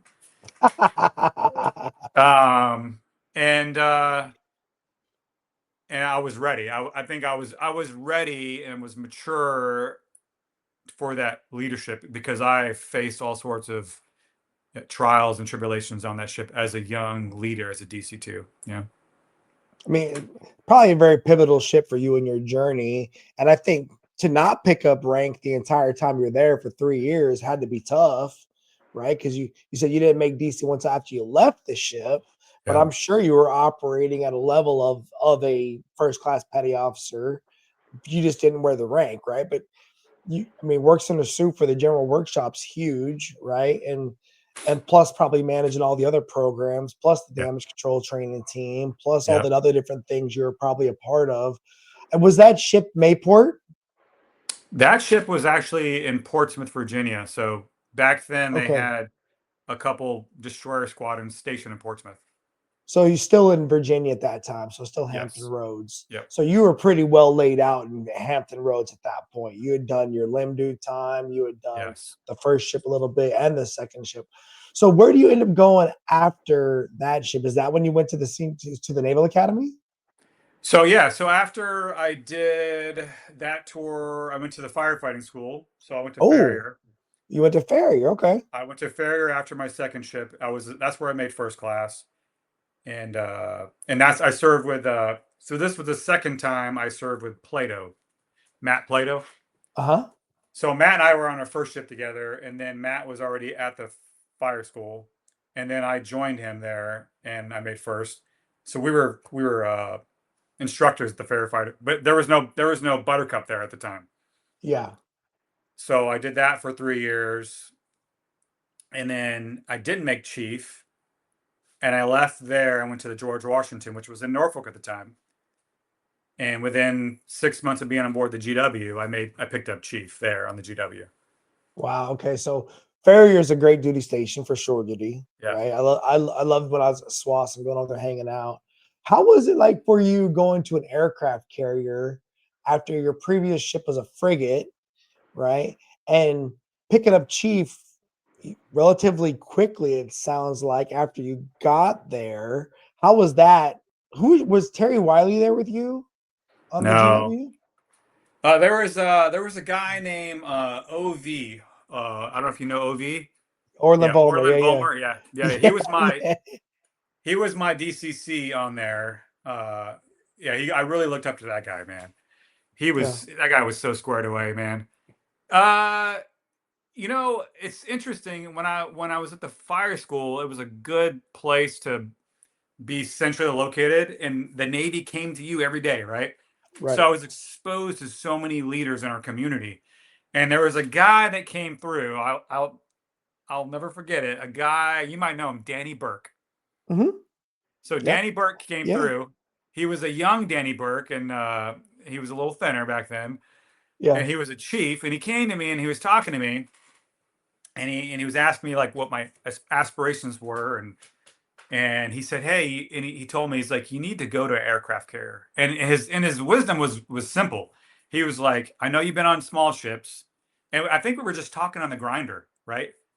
We were just having a conversation on the grinder. He was mentoring me right there, and he said, yeah. He's like, you need to go where you're going to be competitive against a bunch of people to get the numbers for the evals, so you can break out with a large group. That's what's going to make you the most money. Made sense to me. I was like, okay, that makes sense. So that stuck with me. So once I got that advice, when it came time for picking orders, it was clear I'm going to a big deck. So so I knew what I was getting into, and man, I just embraced it, man. At that point, I felt like I was equipped. You know, I had the small boy experiences under my belt, so I felt like I really knew my rate. Because you know, as you know, on the small boys, you wear many hats, right? Yep. So going to a big deck, you know, it's not the case on a big deck, man. They're so like compartmentalized and unionized, and you know, they're very like tunnel vision. And so I felt like I was ready, man, and I was ready to beat down doors, and yeah, I did very well on the big deck. I did very well. Awesome. You know what's funny is when I was at Norfolk doing DKs, Danny Burke was the master chief over at Farrier. And so him and I got to work together during those couple of years. And so that was his retirement tour. So I was Okay. with Danny at the tail end, and I was again here he was at the end of his 30 years, and I'm a 16-year DC master chief. And he's like, you're got it all, Gary. I don't want you won't you're going CMC. You can do all this crap. All the Chiefs initiations and all that stuff, right? Yeah. Danny just wanted to be in the back of the room and throw paper airplanes at me and give me lob softballs, you know. And then OV, yeah, I've got stories of both those guys, man, as well. Yeah. It's a small world for sure. Yeah. So when you were on GW, so we have that in common as well, because I went to the George Washington as a chief petty officer as well, or that's where I did my chief time. Like I did ATG and I did the GW, then I left GW as a master chief. When you were on GW, how many chiefs did you have there? Do you remember? So just to make it clear, I went to the GW, made chief, and I got redistroed. So I was only on the GW for maybe 9 months. Oh wow. Yeah, we had too many chiefs. So it was me, it was OV, there was another guy that made chief, there was another chief there. It was like 4 chiefs. Wow. And then we had a master chief. And this guy master chief was Master Chief Barry, older guy. Okay. I don't think he stayed in very long. But Master Chief Barry was there. So we had like in the RDiv, we had like five khakis, 5 chiefs. Okay. So they're like, you got to go. So they picked me. I'm out of there. So I got sent across the pier to the Enterprise. The Big E. The Big E, man. And the Big E was in trouble. At the time, there was 2 chiefs on there. And they were both fired. One got fired and he was retiring. Oh. And the other guy was not allowed to touch anything. That was the exact words, right? So they sent me over on the Big E, and it was a big division on there, man. We had, gosh, I remember the first time I stood in front of the division, man, we were like a big giant column in the hangar bay. There must have been 50 to 60 guys, man. Yeah. And I say it was mostly guys. And I'm like a 10-year chief, still wet behind the ears, and I got it all. It's all mine. Because the one chief that got fired was not allowed to touch anything, and the other chief that got fired was running the ER9, not allowed to touch anything. And they were like, you got it all. Yeah. So I had to do that for like a year, man, with no help, man. That was tough, man. What? But looking back on your career, right? That's a huge opportunity, man. And you made it work, I'm sure. Yes, I did. Yeah. That's it. So Big E, you go there, you're alone and unafraid. And look, I get it, bro. When I went to GW, I relieved the master chief, a senior chief, 2 chiefs. I was the only chief petty officer on that ship. No master, no senior chief for like damn near 2.5 years, right? I had it all by myself. And so I can relate, right? But you know what? Those moments, you either rise to the occasion, and you leverage your people to find success, right? Because you didn't have a lot of other chiefs, but you had a whole army of people, right? And the sailors, they could figure it out. All they need is leadership, right? All they need is leadership, and they'll figure it out. I used to tell my division it's like the Lord of the Flies, right? We're out there just trying to learn together and figure it out. So when you look back on your Big E time, uh, was that one of your favorite tours throughout your career? Yeah, that was definitely a memorable one. I cherish that because just the history, the heritage, that man, the Enterprise was a Cold War staple, man, for the Navy. Mhm. They commissioned it in like 61. It had done combat operations in Vietnam many times over. One of the coolest memories I had on the Big E, there was a MM2 reactor, a Vietnamese American young guy. I got to know his name. I got to know him, and I remember he told me a story one day on duty about how his parents were evacuated from Vietnam in 1975 on the Enterprise. And he took me to the spot where his parents took him when they visited him on the ship and showed him where they slept for like a week in the hangar bay, in Wow. hangar bay 2. So when this MM2 was showing me the spot where his parents slept for like a week, like it made it real. Like, man, I can't believe I'm serving on this ship, man. Yeah. So I would say for that reason, it was just the Big E. I mean, you said it. As soon as I said it, you're like, the Big E. Yeah. Like, it was so famous. Everywhere we went in the world, it was just like people would line up to come on the ship. It was like a famous ship. So that was cool, man. That was memorable for that reason. But it was, man, it was a hard, hard 3 years, man. But I'm telling. I grew up, man. I grew up a lot there. Look, the GW almost killed me, right? Almost killed me. But when I look back on my career, when I look back at the whole totality of my career, those 3 years for me was just I felt like I had a blank checkbook, right? Like they needed me to be so successful, they would almost support me in any way, right? And that felt amazing, even though it felt like every day my career was going to end because every Yeah. day I was going to make a bad choice. We were going to do, so I could totally relate, man. So after the Big E, right? Do you make senior chief while you're on the Big E? I did. So here's the thing, man. Yeah. It's not what you think though. And Okay. maybe this is a good lesson for your listeners about seeing opportunity. Because I didn't make senior chief off the merits of being a damage controlman. It had nothing to do with DC. Okay. Because after that year, the cavalry finally arrived, and I had two chiefs showed up, two DC chiefs, a guy named Bo Cox, which I'm still friends with, and another guy, I can't remember his name, Filipino guy. Gosh. Anyway, and then we got a master chief from MDiv because MDiv had too many master chiefs. So we had a master chief, and so we had too many chiefs. And engineering had to provide a chief to go down to the chief's mess to be the mess caterer. Mhm. And as you know, on aircraft carriers, a mess caterer is a TAD job. It's full time. You go TAD to supply. Yep. And I remember they came to us because we had too many chiefs, and they're like, "Someone's got to go," and everybody's like, "Not it, not it." And our mess on the Big E was terrible, man. It was in disarray, and we had the Navy as a whole had just transitioned from the open to closed mess. I think I might have that Mhm. backwards, Yeah. right? Because there was a lot of issues with money. So the Navy had just tore all that down, and I only had like 2 years of the good Chiefs mess, man. I had 2 years of the good Chiefs mess. It was awesome, and then they took it Yeah. away. So I kind of saw the opportunity, and when they came to us, I was like, I'll do it, right? And I remember they were like, really? And I was like, yeah, send me down there, I'll do it. Because Yeah. I saw it as an opportunity. I was like, wow, as a D seaman in engineering on an aircraft carrier, you're just so far down the Mhm. layers. It's almost Yep. like no one sees you. Yeah. And when I went to supply to work in the chief's mess, you work for the CMC and you work for the supply officer, and then everybody sees what you do.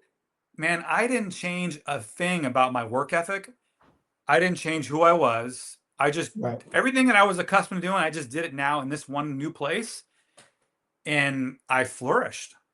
Yeah. And the sailors the supply sailors, they loved working for me. And I think it's because I brought a different mentality. I brought an engineering mentality down there.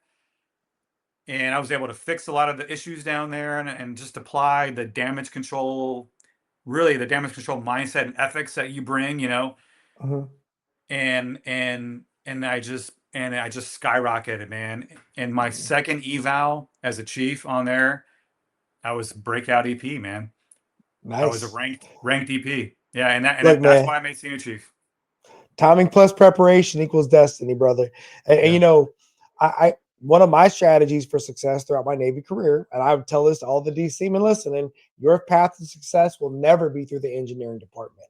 It will always be through command, leadership, and development and safety programs, right? Because I remember when I was a DC 1, engineering ranked me like number 3 first classes in the department. Yep. And when I made chief, I find this story out. They said that the top snipe went to the ranking board and all the other DLCPOs laughed him out of the room. They're like, no, bro, we all ranked Y as number 1. You guys are so jerks. Like they were basically told me, you guys are so, because he's not your EAL or whatever it Yep. was. Yeah. We Yeah. all see the value this guy brings to the ship, but because they have their bias, right? Yeah. And Yeah. so I could 100% see that opportunity and see why it makes sense and see why you valued that chance. And then you look, and you didn't just do it. You did it well, right? Yeah. You did it well. Okay, so you go there, you're the mess caterer, you pick up senior chief off that ship. And is where you now go to the Naval Academy? Yes. I And left then there and go to the Naval Academy. Yeah. and you go to Naval Academy as a Red Roper? Was that what you are up there? Yeah. Yeah. So you have to go to So RDC school. Yep. what was it about going RDC at that point for you? Were you looking for the professional development? Were you looking for the experience? Because I also wanted to go Red Roper. They wouldn't let me go because of my tattoos, right? I had been a Navy recruiter. I was DC 1. I had orders to go to Great Lakes, Sailor of the Year, but they wouldn't let me go because I had tattoos on my forearms at the time. Why did you want to go be a Red Roper? The only reason I didn't want to go, when you say red rope, it's not like boot camp, Navy boot camp. I had very little interest in doing that. But it was a guy named Jason Engel. He was a senior chief from the Big E. He was a reactor guy, and he went Mhm. ahead. And I ran into him just by chance in a YMCA in Norfolk, and he had already left, and he was already up there, but he came back because his wife was still in Norfolk. And I bumped into him at the gym, and I struck up a conversation just to catch up. And he told me where he was at, and I think I knew he was going there. But then he had just shared his first 6 months experience, and he's just telling me all these stories about what he does. And I remember thinking to myself, "What? Like you're doing all those things?" So it's kind of like ROTC on steroids, basically. And it was just so inspiring to me. I was like, "Wow, man, that is the coolest thing I've ever heard." But I'd never heard anybody talk about this before. Like it's not well known. And I was like, "Well, And how do this I is do that?" living at the Naval. This is living at the Naval Academy, Yes, and essentially being a senior enlisted leader for a Naval Academy class, a company. a company, So and so you're like the yes, CMC for them. yes, because the brigade of midshipmen. So it's constructed like the Marine Corps. So the brigade of midshipmen is broken into companies. So at that time it was 30 companies. I think it's 36 now, and each company has about 150 people. And yeah, and that company transitions through the Naval Academy experience together as a military company. So they get the academic piece, but they also get the military piece. And I bring the military piece there, right? I bring it to Bancroft Hall, which is their dormitory, and Right. I institute that through them. So I was inspired through him, and I called the special programs detailer. I was like, this is what I want to do, and it all aligned, man. It all worked out, and I got to go. Yeah. At that point in your career, so now you're a senior chief. You've been the mess caterer for a year and a half, 2 years on an aircraft carrier. Had you already decided at that point you wanted to go command master chief? Like, did you No, already kind of know you wanted to be a CMC? no. If I'm being honest, man, like a big piece we're missing out of all this is, I went through a really hard time in my life personally, Okay.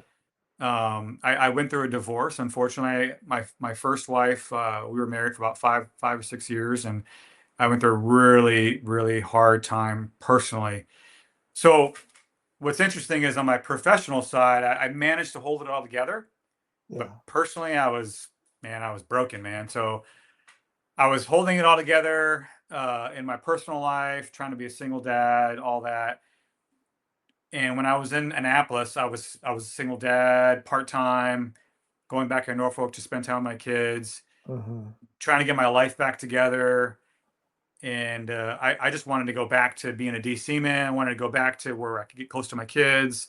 And so that's all I was focused on. And then I met my current wife kind of the same time. And just it just didn't work out, man. It didn't work out to go back to Norfolk and be. So I ended up going to San Diego after that to be a DC man. I wasn't. What's interesting at the time, I really wasn't that interested in being a DC man anymore. Hmm. But I didn't know anything else, and I was maturity wise, spiritually, and also, you know, domestically and like family. I was still trying to figure all that out, man. I was still sorting through all that stuff. So I just went back to what I knew to be a DC man in San Diego on another big deck, and yeah, it took me a while. What ship did you go to after Naval Academy? The Bonhammer Shard. The Bonhammer Shard. Yeah. Okay, so you went to the BHR, and was that when she just came back from Japan?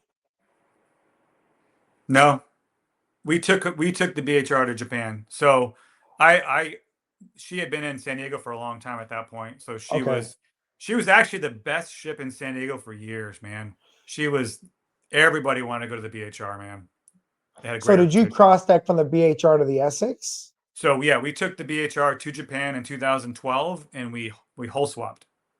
Okay. So we hull swapped with the Yeah. Essex, brought the Essex back and made the Essex what she is today. Yeah. So were you on BHR with Ian O'Meara? I was. Yes, very That's much what so. Ian is one of my mentors as well. He's the guy that made me a chief petty officer. Man, he was my section leader as a BMC. So And Ian is a mentor of mine too.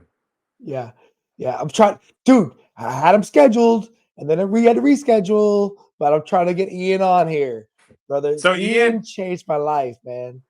Ian changed my life. So in the hangar bay of the BHR, right? So I went through a divorce and all that stuff.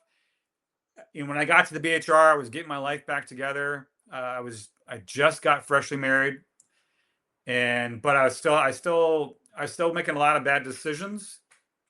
And Ian was on the BHR, and I remember Ian in the hangar bay of Chiefs Initiation Night, and Ian just starts telling me his story, man, his own personal like life story. And I'm not going to take his story away from it's his story, Yeah, yeah, but I remember him sharing his story with me, and I'm just like, who in the heck is this guy?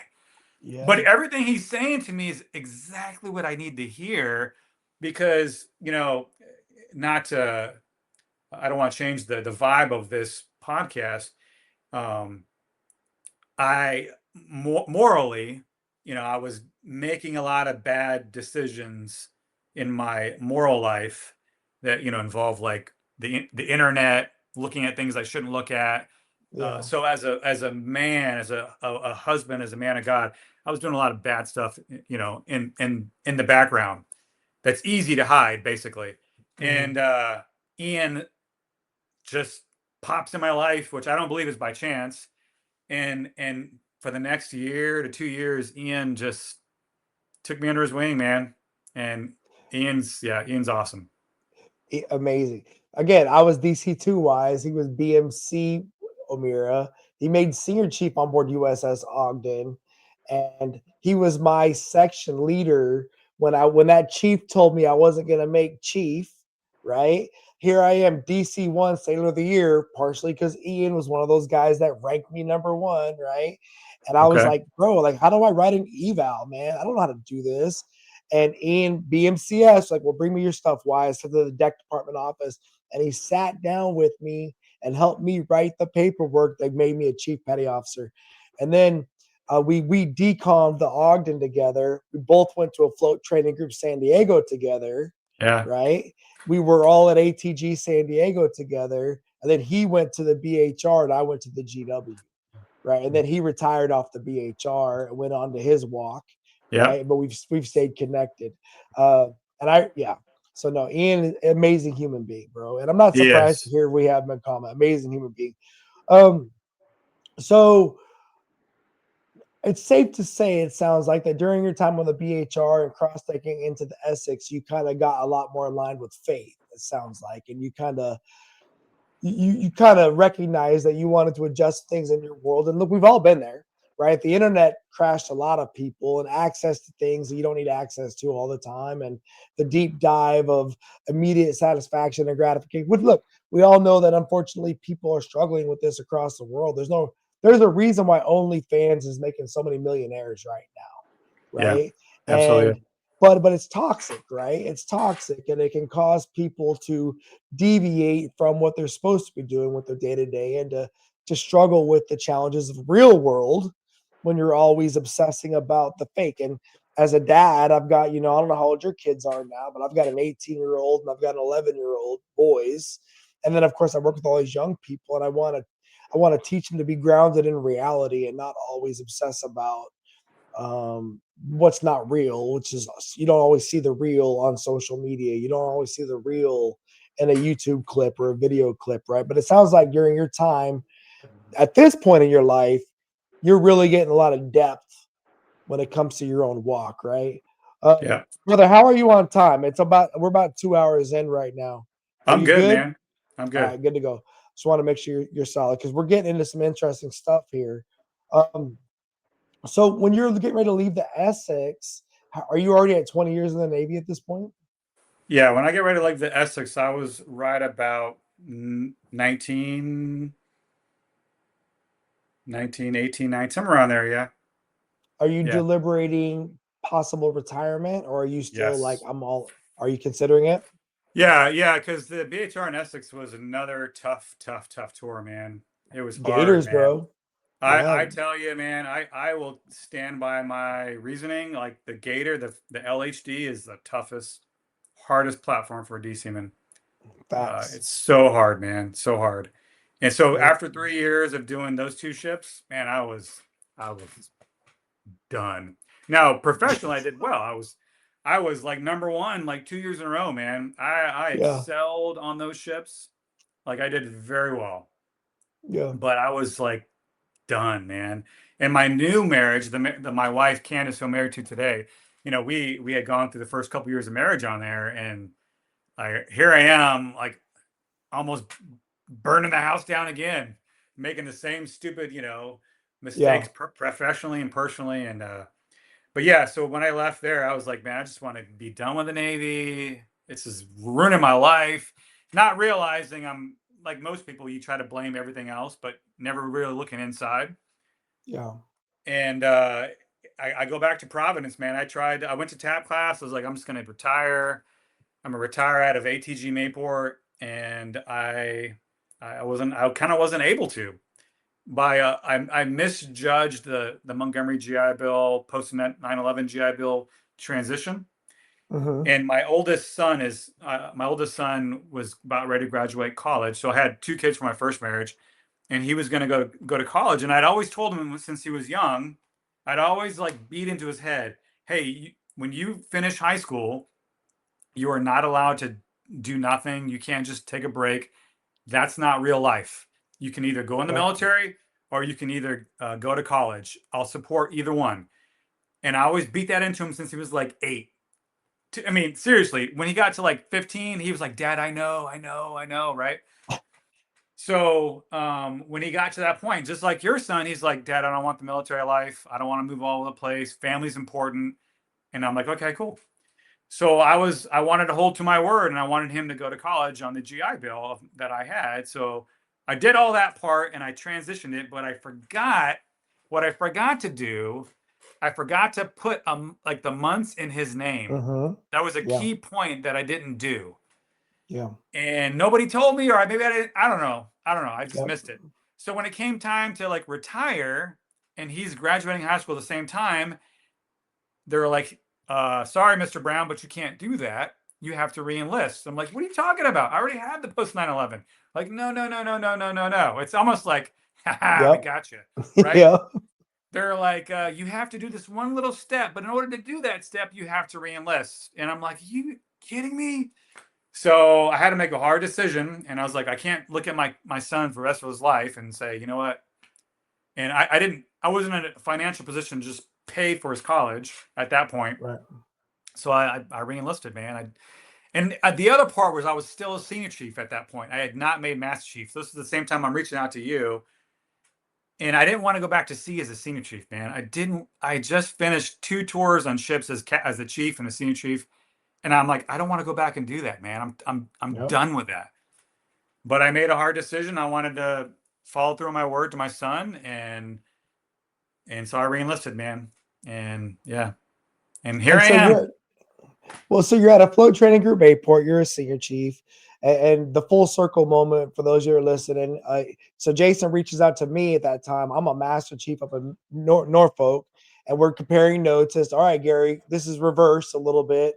How did you pick up 9? And I didn't know that you were thinking about retiring, but secretly so was I, right? I did not want to go back to sea again as a DC, man. I was cooked, right? The GW almost killed me. And I was unhappy being an alcoholic that was just raging, right? Because it was working your butt off, stressed out all the time, and go home and binge drink and then go do it again, right?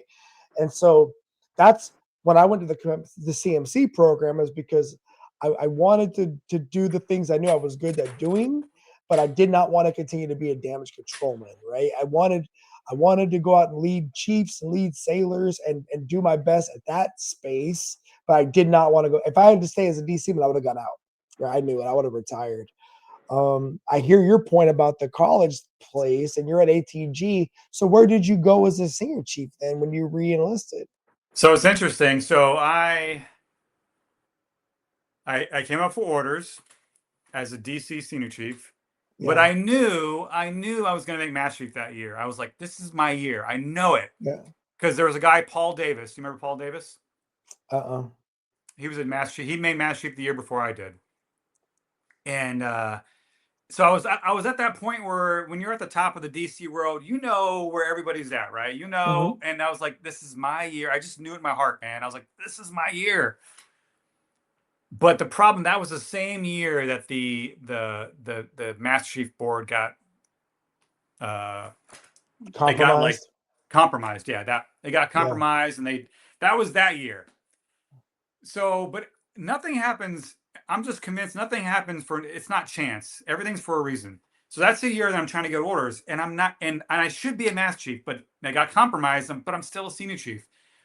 So I'm up for orders as a senior chief still, because I don't have the orders I don't have the results from Master Chief. And I'm calling the detailer, and I'm like, hey man, can you just hold off? Can you just not give me orders yet? Let's wait for the results. And the guy's sticking to his guns, and good on him. He's like, sorry man, can't help you. So I had to pick orders, and I got my last window in Mayport at ATG. And there's only one ship, and I'm the only roller, and they have all these business rules they have to follow. And the guy's like, sorry, man, you're the only roller.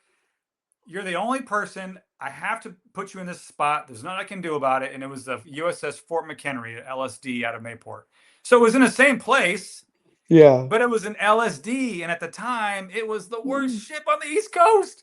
Yeah. And I had already been on there a few times, you know, so I knew what I was walking into, and I was like, oh my gosh. Right? So here I'm a DCCS about to go to the Fort McHenry. I get orders there, and I'm so sick of not making Master Chief, because I had been a senior chief for 10 years. 10 years. I was like, that's crazy. And the worst part was every year I would face my wife when the results came out, and I would just tell her I hated it, man. I hate facing my wife. And I felt like a failure. Like, I can't make Master Chief. I'm sorry, you know? Yeah. And but people don't know how competitive the damage control community can be. Look, you're either, there's no in between for DC, man. I'm convinced. You're either the #1 EP on the ship, or you're like right? Because when I went to Norfolk, guys would bring me their packages. They want me to look at their stuff, right? And I would look at their packages and be like, oh my God, I'm so glad I'm not competing against you because like you're incredible. Like they had OOD underway letters on aircraft carriers, like all Yeah. kinds of Yeah. stuff, bro. And I'm like, how did you manage to do all this? I thought I did a lot. Like, holy crap, right? And so Yeah. it was very competitive in that community because again, if you're a good DC man, that whole command values you and Yes. they Yes. will throw you to the top of the pile because you make the whole command a better place. You're making a better. The captain loves you because you're making it safer, Yeah. right? The CMC loves you because you're probably bringing the mess together via your training teams or your DCPO program or your, whatever. The mess typically loves you because you're making their life easier because you're probably helping them out with 3M and maintenance or whatever it is. So you have all these things. On the reverse, if you're failing, everybody hates you because you're breaking them all down, right? Yeah. And so Yeah. I could see uh where that's and I'm surprised that BHR and the Essex didn't do it for you personally, just hearing your story, right? That doesn't make sense Well, to me. I had well, I know exactly why I didn't make it. I had an eval in 2010. It just flew. It was a flat eval, and it was my first regular senior chief eval, and that just stuck around too long. And Mm, it wasn't a bad eval, but if you read between the lines, it was not good, right? yeah. It just I butted heads with the CMC at the time, but if I'm really honest with myself, that year that was a time in my life where I was trying to figure things out, and I was just I needed to grow up a lot. I think Mm. so I got held in place for the right reasons. But I want to go Okay. back to what I want to finish this one part. So I'm getting ready to transfer to the BHR, not BHR, I'm sorry, to the The Fort Fort Mac. McHenry. I'm still a senior chief. I'm doing all the things to figure it out. And I'm just at my wits' end. And I'm like, because the Mass Chief results aren't out, I'm just over it, man. I'm like, I can't retire because I gotta fulfill my word to my son, Mm-hmm. and I literally remember I'm a man of faith, and I just got on my knees and I said a prayer and I made a vow. And someone once told me a long time ago, if you make a vow to God, you better fulfill it. So I Mm-hmm. made a vow to God. I'm not making this up. I even said it out loud. I said, God, I want to be a Master Chief.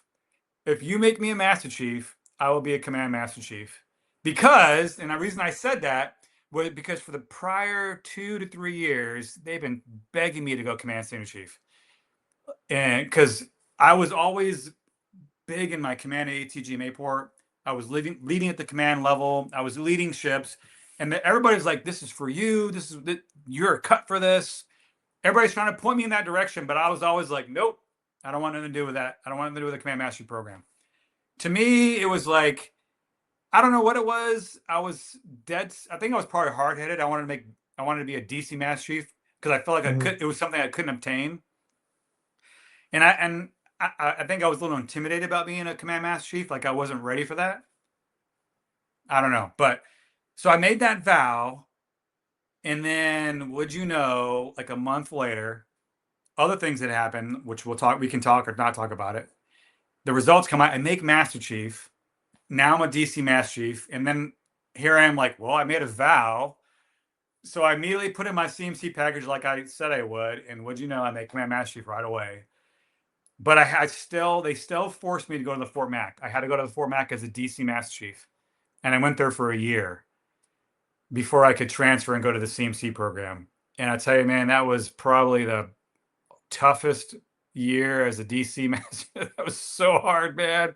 Yeah, That was LSDs. so hard, man. I mean, Oh, I'm a whew. Gator guy, so I did the USS Bellawood, I did the USS Ogden, and I did the Ashland as a CMC. Um, look, LHD, LSD, LPD. If it starts with an L and you're a damage Yes, controlman, bring a tool belt, bro. Because it's about. I yes, mean, as hard as the carrier was, it has nothing on an amphib because you don't have the bodies that you have on an aircraft carrier, or right? the money. Or the you're the Yeah, Ford truck of the Navy, bro, and you are yes, just yeah, you were just doing your best to keep it all going. And Yes. surface Navy does not have the money, exactly right, of Air Forces, right? Period. Yeah, no, and so I could 100%, and plus I can imagine here you are for a year as a DCCM, knowing you've been selected for the Command Master Chief program, and just true doing your best. And hopefully the mess isn't looking at you like, oh, you're a short timer or whatever it is because you're leaving. So did you have a good mess on the Fort Mac? We had a good mess, but uh, it was hard because the ship was failing. So there was a lot of pressure on the CMC in the mess. Yeah. And I didn't see eye to eye with a lot of the leadership on the mess. So I felt like I was speaking truth, and which meant that there was a lot of tension and conflict with the leadership, because I would just would hear things inside the mess on the 1MC that were just wrong. Yeah. And I already knew going there as ATG, I knew like the dirt. Yeah. And so I would speak out against these things, and it did, unfortunately, didn't buy me a lot of friends at the top, but it bought me a lot of friends at my level, and I think they agreed with me. Yeah. I can only imagine, coming from ATG, because I went from ATG San Diego to GW, and it was handpicked, right? They called me by name after the fire. I did the fire investigation with Mark Weathers, that's how I met Mark. And I was the carrier team leader guy. And they were like, we want you, Gary Wise, to come to Japan and be our guy. And they were a soup sandwich, right? Like it was not a good. I remember telling my wife, I went home from the GW one time and I was like, man, if I could get that ship, I'd make my whole career. And my wife was like, I don't want to go to Japan. I don't want to do all these things. And I was like, I get it. But I put it in the universe, right? I said it out loud. And then one day my wife called me, literally my wife called me crying on the phone. And she was like, this guy just called me from Millington. And he said that he wants you to call him because they want you to go to the George Washington in Japan. I hate you. I hate you. and I was like, well, if you want to go to Norfolk, we got to go to Japan and do an overseas tour to get choice of coast. Right. Yeah. And inside, I'm just like, oh my God, like this might. And I called up the detailer and he was like, yeah, bro, they want you to go to GW like tomorrow. And I was like, Roger. One quick. Hold on 1 second. I just got a phone call. I probably should wrap this up. Okay. Maybe if you want to pick it up, we could talk more. I'd love to. If you need more content, I'm your guy.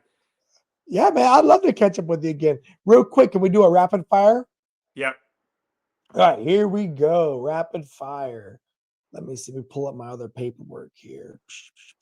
Let me get my glasses on. I don't know about you, but I'm going blind in my old age. Hold on, respond real quick. Oh, yeah, go ahead.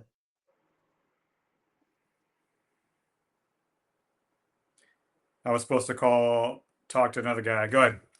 Okay, so we're in the ship. It's in the weekend. Are you looking forward to the pizza or the wings? Pizza. All right. Hey, I need somebody in the berthing. I need somebody at the working party. Which one you want? You want the berthing or the work party? Berthing. Okay. All right. We're gonna watch a movie in the mess. Would you rather watch a De Niro movie or a Pacino movie? De Niro. Okay. What was your favorite duty station? Look back on your career.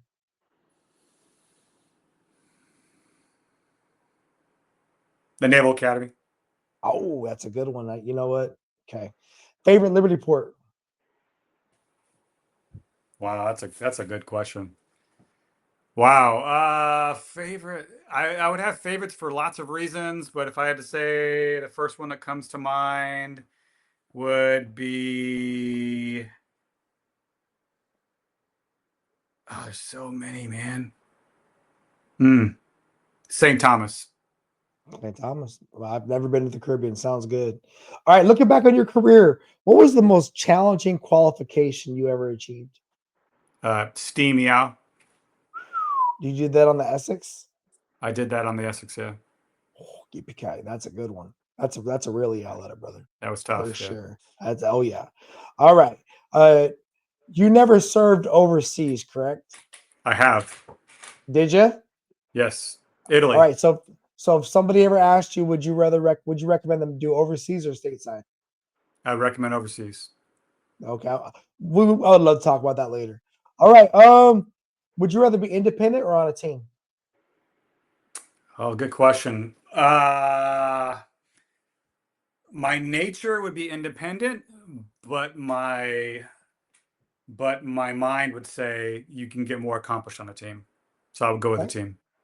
All right. Jason, do you have a personal leadership philosophy? Never ask anyone to do that you're not willing to do yourself. Check. Got it. All right. So in the Chiefs mess, we've got deck plate leadership, institutional and technical expertise, professionalism, character, loyalty, active communication, and a sense of heritage, right? Those were our guiding principles. I still leverage them to this day. Out of those principles, which one's your favorite? Deck plate leadership. Yeah, baby. I Yeah. love it. All right. Would you rather lead or follow? Lead. Yeah. All right, brother. That's going to wrap it up for this session. Yeah. If you ever got time to come back around and talk about going CMC and all that, I'd love to. But if not, thank you so much for the opportunity to speak with you and share your time, man. Yeah, man. Let's pick this up again after the new year. I'd love to talk more, man. Catch up. All right, definitely, man. Well, thank you very much for listening. And you know what? I appreciate you. All right, man. God bless you, man. Thanks. Bye, bro. See you later. And I know I was born for this. I know I was born for this. Don't care for the critics, my words are like physics, a force that they can't stop. They just don't get it, I think they forget I'm not done till I'm on top. I know I was born for this. I know